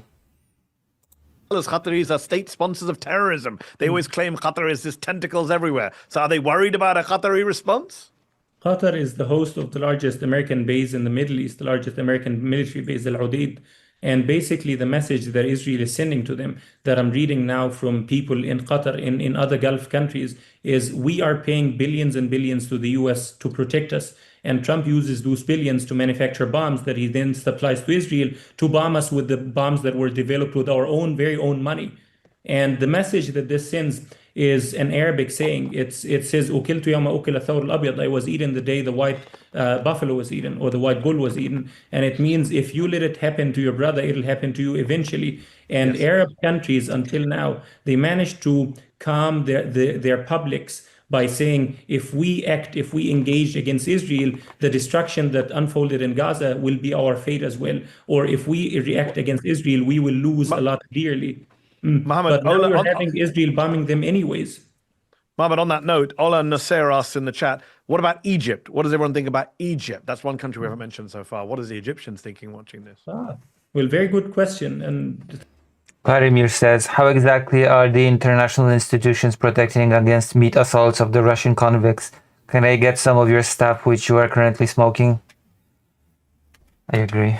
Thanks again for where we worked together and writing an article exactly about that I published on Zeteo for Mahdi. And it was precisely on the Israeli talking point of blaming Egypt for everything that unfolds in Gaza. Can Egypt do more? Absolutely. There's a lot that they can do. And Egyptian diplomats and former diplomats, they are very honest about this every time we talk to them behind the scenes and even in front of cameras. But are they to blame for what's unfolding in Gaza? Absolutely not. It's Israel's sole responsibility, and it's in Israel's best interest to deflect blame by blaming other Arab countries or the international community, etc. And you're seeing it in the example of Israel preventing any demonstration against the genocide in Gaza. Like literally a member of Knesset, Sami Abu Shahad, a former member, he told me that he tried to organize a protest against the genocide, and the police for many months, they kept going after them, canceling venues, threatening. And when they did it, less than 50 people, the police came and rounded all of them up and interrogated them for hours and held them for hours. But at the same time, Israel allowed a demonstration in front of the Egyptian embassy in Tel Aviv against the blockade on Gaza. It's absolutely lunatic. It is, well, it's very rational from the Israeli perspective. Let us wrap up. We're almost out of time. I want to give the last question to, actually, before I give the last, I've got one question of my own. I'm going to read a bit more about this whole attack on Qatar, but... We're hearing a lot about the Turks looking at what's happening with Israel's bombing of all the countries that you listed, Syria, Yemen, Iran, all the countries, Lebanon, over the last year, West Bank, Gaza, Tunisia, now Qatar. The Turks must be thinking, at some point they're coming for us. They say about us what they say about Qatar. They say we're Muslim Brotherhood. They say we sponsor Hamas. They say we're anti-Semitic. At some point, Erdogan, who's already close to the Russians, already close to a lot of people the West don't like, at what point does the Turks say, maybe we need a nuclear weapon? Maybe we need better security. Maybe we can't rely on NATO or the US? I think they already are making these assessments a while back. I think the whole idea that they're not thinking this way, I mean, it was clear that Israel's intention was clear immediately after October 7, but also Americans' inaction and unconditional support to Israel is now driving all these countries to say the only thing that can save us a nuclear weapon. If I am in Iran, or Iran didn't need to be hit to start thinking this way. After they killed their the chief negotiator, the only option for them to survive at this point is having a nuclear weapon. Look at North Korea. The only way they're surviving because they have nuclear weapon. Pakistan, other countries. Yeah. The Saudis themselves have been, talking about, the whole approach of the Abraham Accord has failed. Any approach to appease these people will continue to fail. The only way is united, stay united and arm yourself and create a bridge with the global South. The only one that are standing up to Israel in this moment, legally, politically, and other ways, is the global South. I must add Spain. Yesterday, the Spanish government put 9 sanctions against Israel. Luckily, we have somebody in Europe. For the rest of Europe, it's a disaster. Yeah, I mean, I'm glad you mentioned Spain and Global South, because telling the Middle East to stay united, good luck with that, Rula. Last question, I'm gonna give the last word to Bisho, who's one of our subscribers, who asked the first question in the chat at 1:04, been waiting patiently for 36 minutes. I'll give Bisho the last word. What is the end game here, Bisho asks. What likely scenarios do you see playing out in the next 3 to 5 years?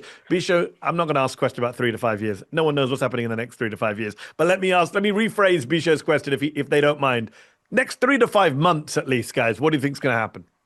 Well, the largest division now in the Israeli government and military is between two teams. Team one thinks that the genocide in Gaza is complete. All you have to do is end the war, get the hostages out, and then if you need, you can continue to bomb it like they did in Lebanon and close the place, prevent reconstruction, and people would leave. And team two is Netanyahu, who's saying, no, we need to continue the war until every home in Gaza is reduced to the rubble, until the very last building there. Aerial bombardment is not enough to annihilate a city, which is precisely why Israel is now moving with bulldozers, with tanks, with vehicles on the ground to go in Gaza City and knock every building there down like they did in Rafah, Jabalia, Beit Hanun, Beit Lahia, Khan Yunis. And that's precisely what they're going to do for the next 3 to 4 months. It might be also what they're going to do for the next 1 to 2 years. And at the same time, you're seeing an undying insurgency in Gaza, that you're still seeing autonomous Hamas cells ambushing the IDF from time to time and killing Israeli soldiers in different areas in Gaza, including in areas that Israel had invaded multiple times and had claimed to have, quote, cleared of any Hamas militants multiple times. So the answer is Netanyahu's interest is there's always the hypothetical that Netanyahu wants an endless war, or Netanyahu is afraid of Smotrich Ben-Gvir. I think if Netanyahu signs a deal tomorrow, the most that Smotrich Ben-Gvir would do is resign from government, but not collapse the coalition. They did it exactly the same with Ben-Gvir last time there was a ceasefire. The Israeli ultra-Orthodox parties, they did it when Netanyahu refused to pass a law to exempt him from military service. They resigned from government, but did not collapse the coalition. So what Netanyahu wants is more time to finish the job. That's it. The job will be finished when every home in Gaza is reduced to rubble. Rula, last word. And when Palestinians will be in concentration camps, and then they will start implementing the Gaza formula, exactly like Smotrich said yesterday. He tweeted that saying, we want to do what we did in the Palestinian villages in the West Bank, occupied West Bank. We want to make it resemble Rafah, where they destroyed completely. If I must, take this on a global level, we see the militarization in American cities. When the President of the United States invokes the use of the military against democratic cities, Chicago, Los Angeles, California, etc. We told the world as Palestinians that this is not going to be only about the Palestinians. When you trash all the rules, all the norms, all the conventions, in the end, this is not going to be affecting only Palestinians or Middle Easterners or brown people or Muslims. It's coming back home. And Trump is trying to implement that kind of madness in the American streets. And more than ever, we need to understand that this is fascism. This is the white supremacist idea. I mean, when Trump tweeted about, I believe, Chicago, and he put that hat on himself to say, war is coming to Chicago or something on it. I look at the hat, and the symbol of the hat is actually, the symbol of the people who were hunting down slaves during the era of slavery and bring them back and probably putting them in chains. This is bondage. What Israel idea for Arabs and Muslims and Palestinians, that 400 people that live in the Middle East, is you will live, we will crush you under our boots. If you dare to stand up, We will bomb you to oblivion. And I think America support that kind of militaristic vision. But this militaristic vision is something that Trump relish. He loved this, Yes. the whole idea that he is. I mean, yeah, we covered this. Department of War, remember? The war chief that he turned the own name instead of Ministry of Defense, Which is pretty weird considering that he preached that he's a peacemaker and a negotiator and no new wars, no new conflict, and now suddenly Department of War. War. The war is coming back to America, and it's not only going to be radicalization, it's going to be your own government spying on you and crushing you. I think using Israeli surveillance. I think the phrase Hello. that's used is imperial boomerang. And that's what we're witnessing. Ruler Mohammed, we'll have to leave it there. Thank you. There's over 240 people in the chat. All right, that's enough. Israel bombs Qatar.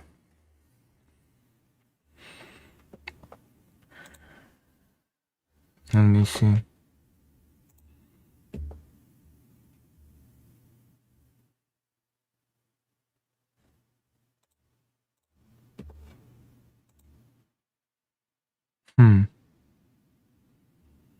Very strange.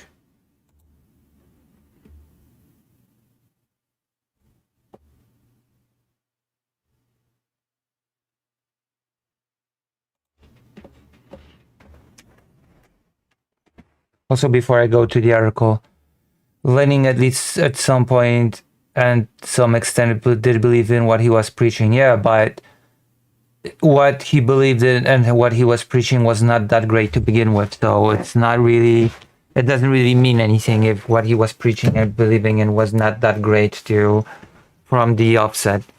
Even if he didn't just want power, he did still believe in the vanguardism, which leads to disastrous results, and he did believe in the forceful export of the revolution, quote unquote, which led to the Bolshevik Polish War. So you can say whatever you want. That war happened under Lenin.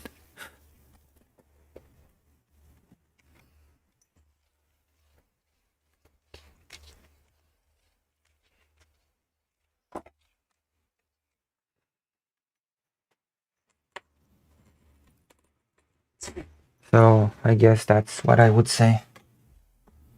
CNN, Israel carries out attack in Qatar, targeting Hamas leaders.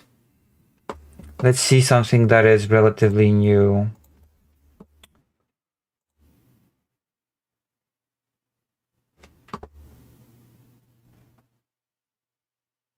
Yeah, exactly.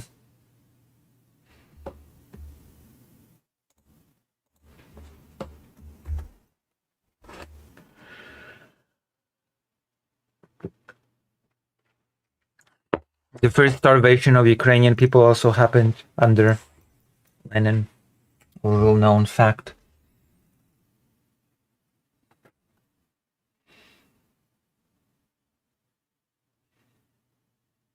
Yeah, but that's just an empty argument. Oh, Lenin was not bad because someone worse came after him. That's not really a convincing argument to me.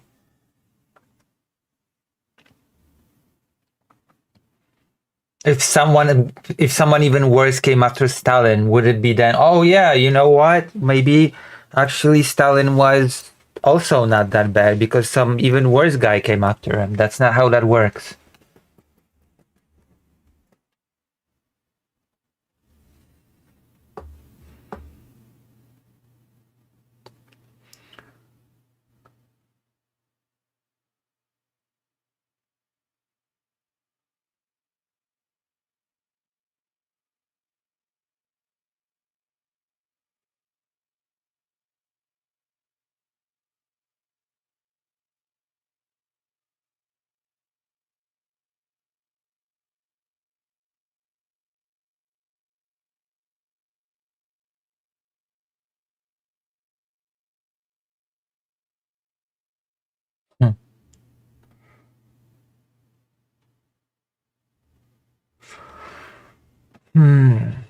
So what we know, let me see.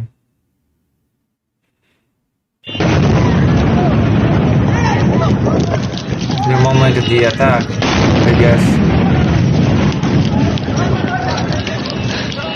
Oh my god!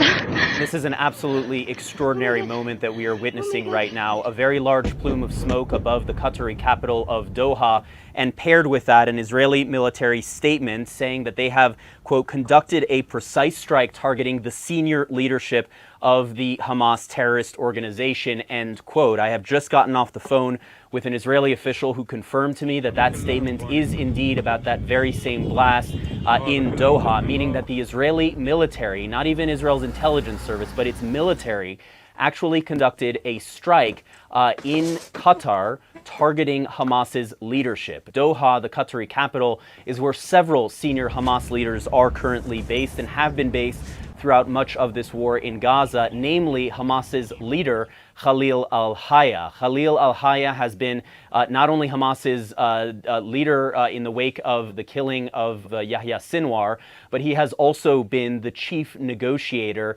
engaged not only through the mediators, but also at times with U.S. officials in negotiations over the future of the war in Gaza. It's unclear as of now what the results of this strike were, whether or not Hamas's leadership in Doha has been killed.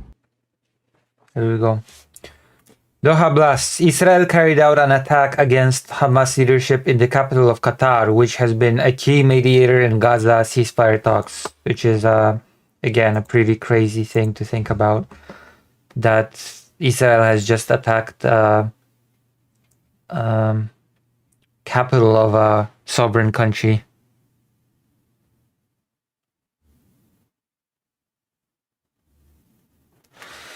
Hamas says negotiators targeted. Hamas said the strike killed 5 members but failed to assassinate the negotiating delegation.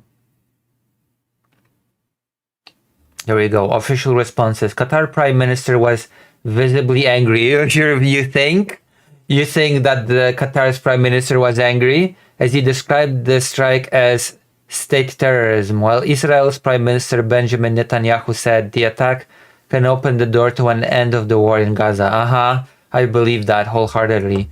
Every single attack on a different country that Israel chooses to make is also a different door that Israel opens to ending the war. Let's not forget.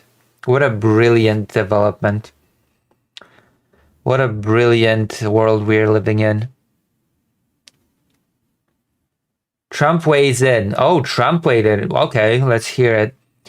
US President Donald Trump sought to distance himself from the attack. Well, out of the deal, saying that by the time his administration learned of it and told the Qataris there was little he could do to stop it. Wah, wah, wah. What do you want from me? What can I do? I'm not thrilled about the whole situation, Trump says about the Israeli attack in Doha. Oh, okay. Okay, nice. Thank you. Thank you, Donald Trump. Thank you for this. You're not thrilled. I'm not thrilled about the whole situation. It's not a good situation, but I will say this. We want the hostages back, but we are not thrilled about the way that that went down, Trump told reporters Tuesday evening.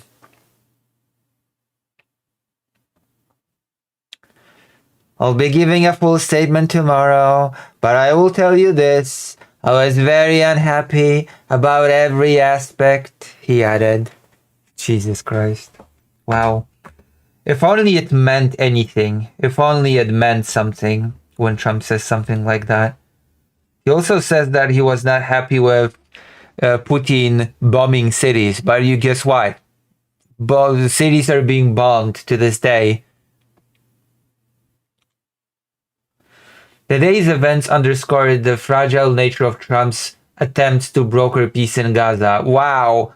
Another brokering of peace shows Trump's incompetence in the field. What a shock. What a shocker that Trump's art of the deal is proving to be a one big joke.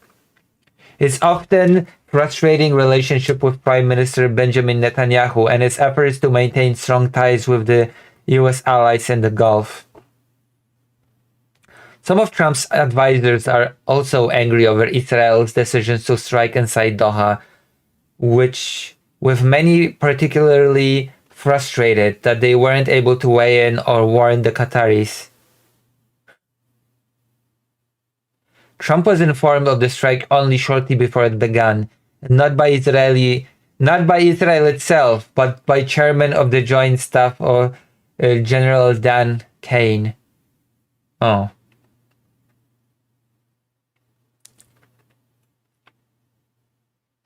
Okay.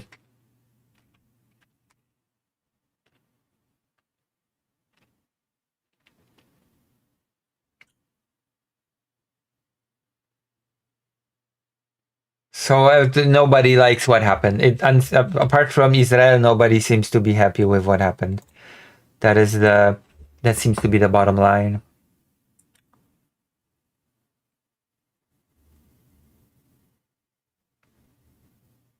Qatar's diplomacy won't be deterred after Israeli attack, Prime Minister says. We'll see. Not a decision made by me. Trump expresses his solidarity with Qatar, if only this meant anything. And there you have it. There you have it. I think that is all that we can glimpse from the situation at the moment. All right. Let's see what we can do now. Let me see.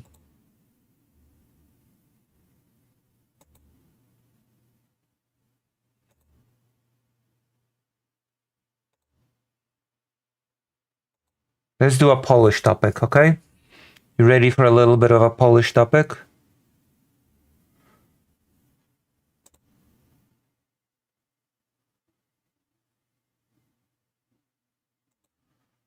Yeah, we only have 2 topics. Because I'm sleepy.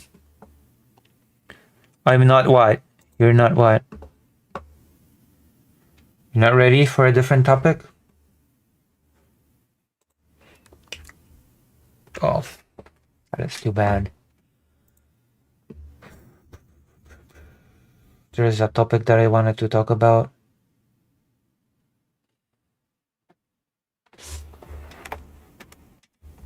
The Brown Watch has been silent. You mean the Polish politician Grzegorz Braun?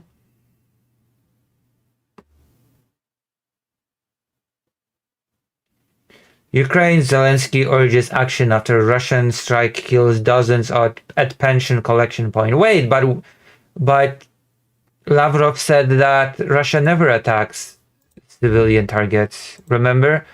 Russia only targets war machine.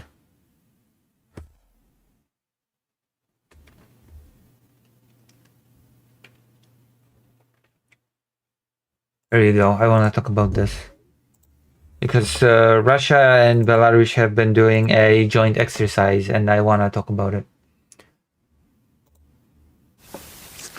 From Latvia to Poland, NATO is reinforcing its frontier borders with the eastern regimes. On Friday, joint Russian-Belarusian military exercises will begin in Belarus, very close to the Polish border.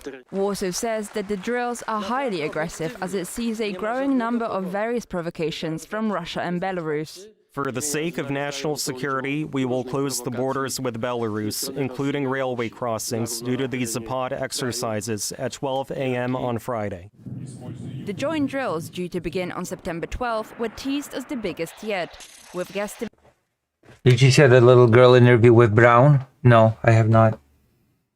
What little... Okay, I guess you'll have to link me or something. Assuming 200,000 would need to participate to qualify the Kremlin's appraisal. However, recent assessments by the Baltics intelligence community place the troop estimates closer to 30,000. Russia has lost or tied most of its troops in actual fighting in Ukraine, which also means... It would be pretty silly for them to devote a huge force to this exercise on the border when there is really difficult fighting happening in Ukraine.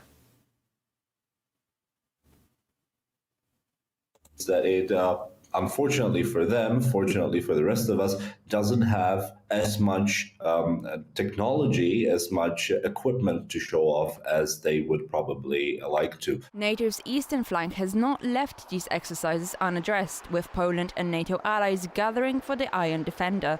Over 30,000... You know what Poland could be doing? Poland could be shooting down drones and missiles above the Ukrainian sky. Could be supporting Ukraine more instead of doing these frankly empty gestures. Polish troops alone You cannot link here, unfortunately. YouTube will swallow your link. are set to carry out these multi-domain drills. If I'm not mistaken, it's actually the biggest military exercise that the Polish army has put together in a long time in connection with the Allies. And the fact that the exercises are happening have been notified duly, as is standard, to the other side. And that's exactly because they want to avoid any sort of misunderstanding that could lead to an unnecessary declaration. Importantly, though these exercises may be a show of force, they are taking place at the I love how the West is very busy doing empty declarations, statements, empty shows of force on the border instead of just, you know, supporting the country that is actually fighting an existential war right now. An actual existential war, not like Israel.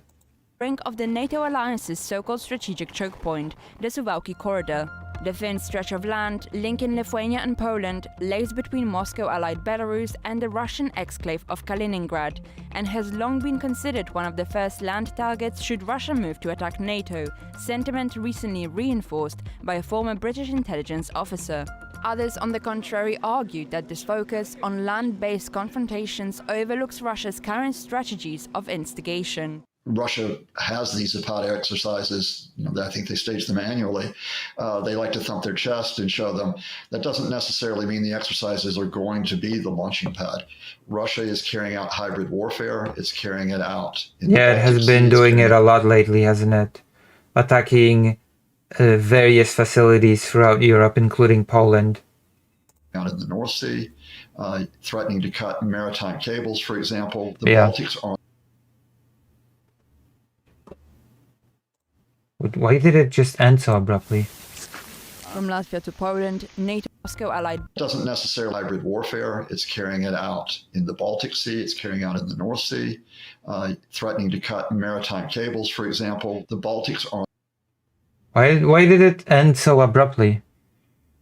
We're dealing with an increasing number of provocations of various types from both Belarus and Russia. The complete closure of the border. Nuclear capabilities, because Belarus has deployed nuclear weapons by Russia. Of course, Russia remains in complete control of these weapons.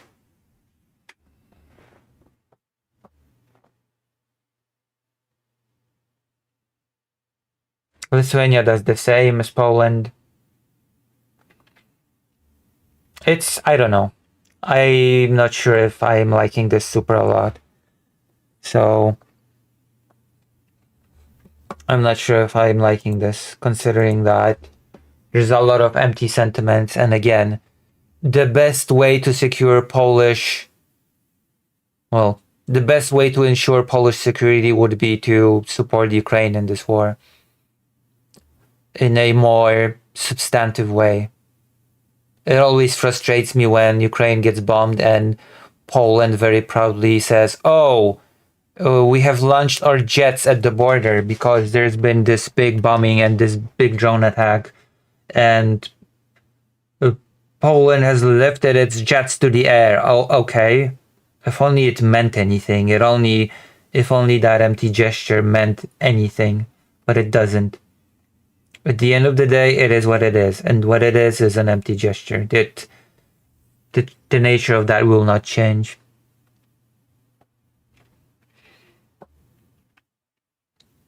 As much as Poland likes to brag about doing so much, it could be doing so much more.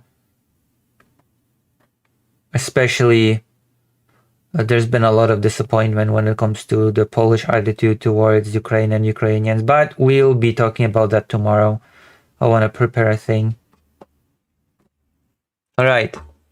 I've covered both topics that I had for today. I'm proud of myself very much, I think.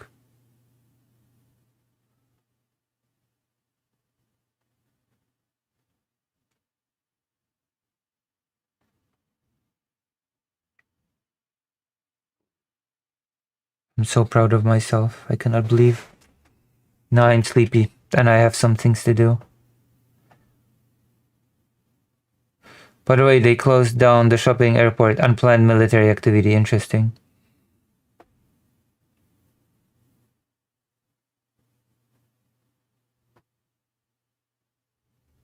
Yeah, exactly.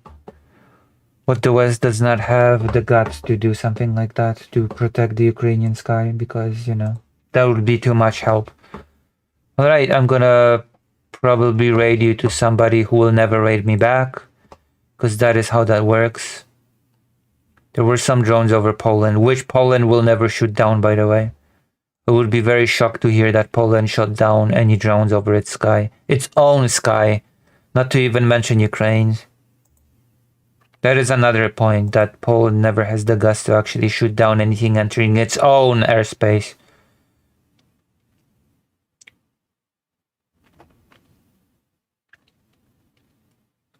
Kid not kin?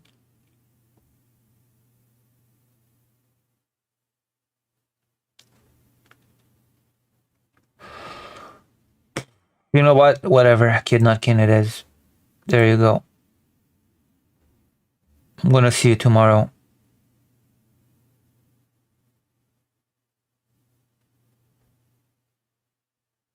Visora? Who is Visora? Wait, hold on.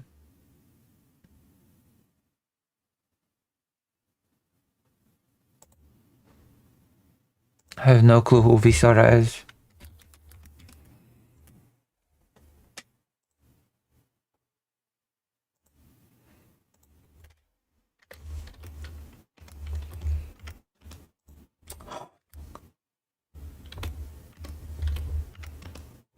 Yeah, see you.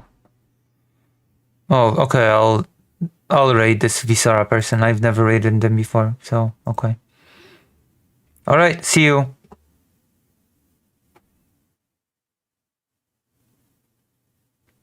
Okay, I'll raid them. Bye-bye. I'm raiding that person. Bye-bye.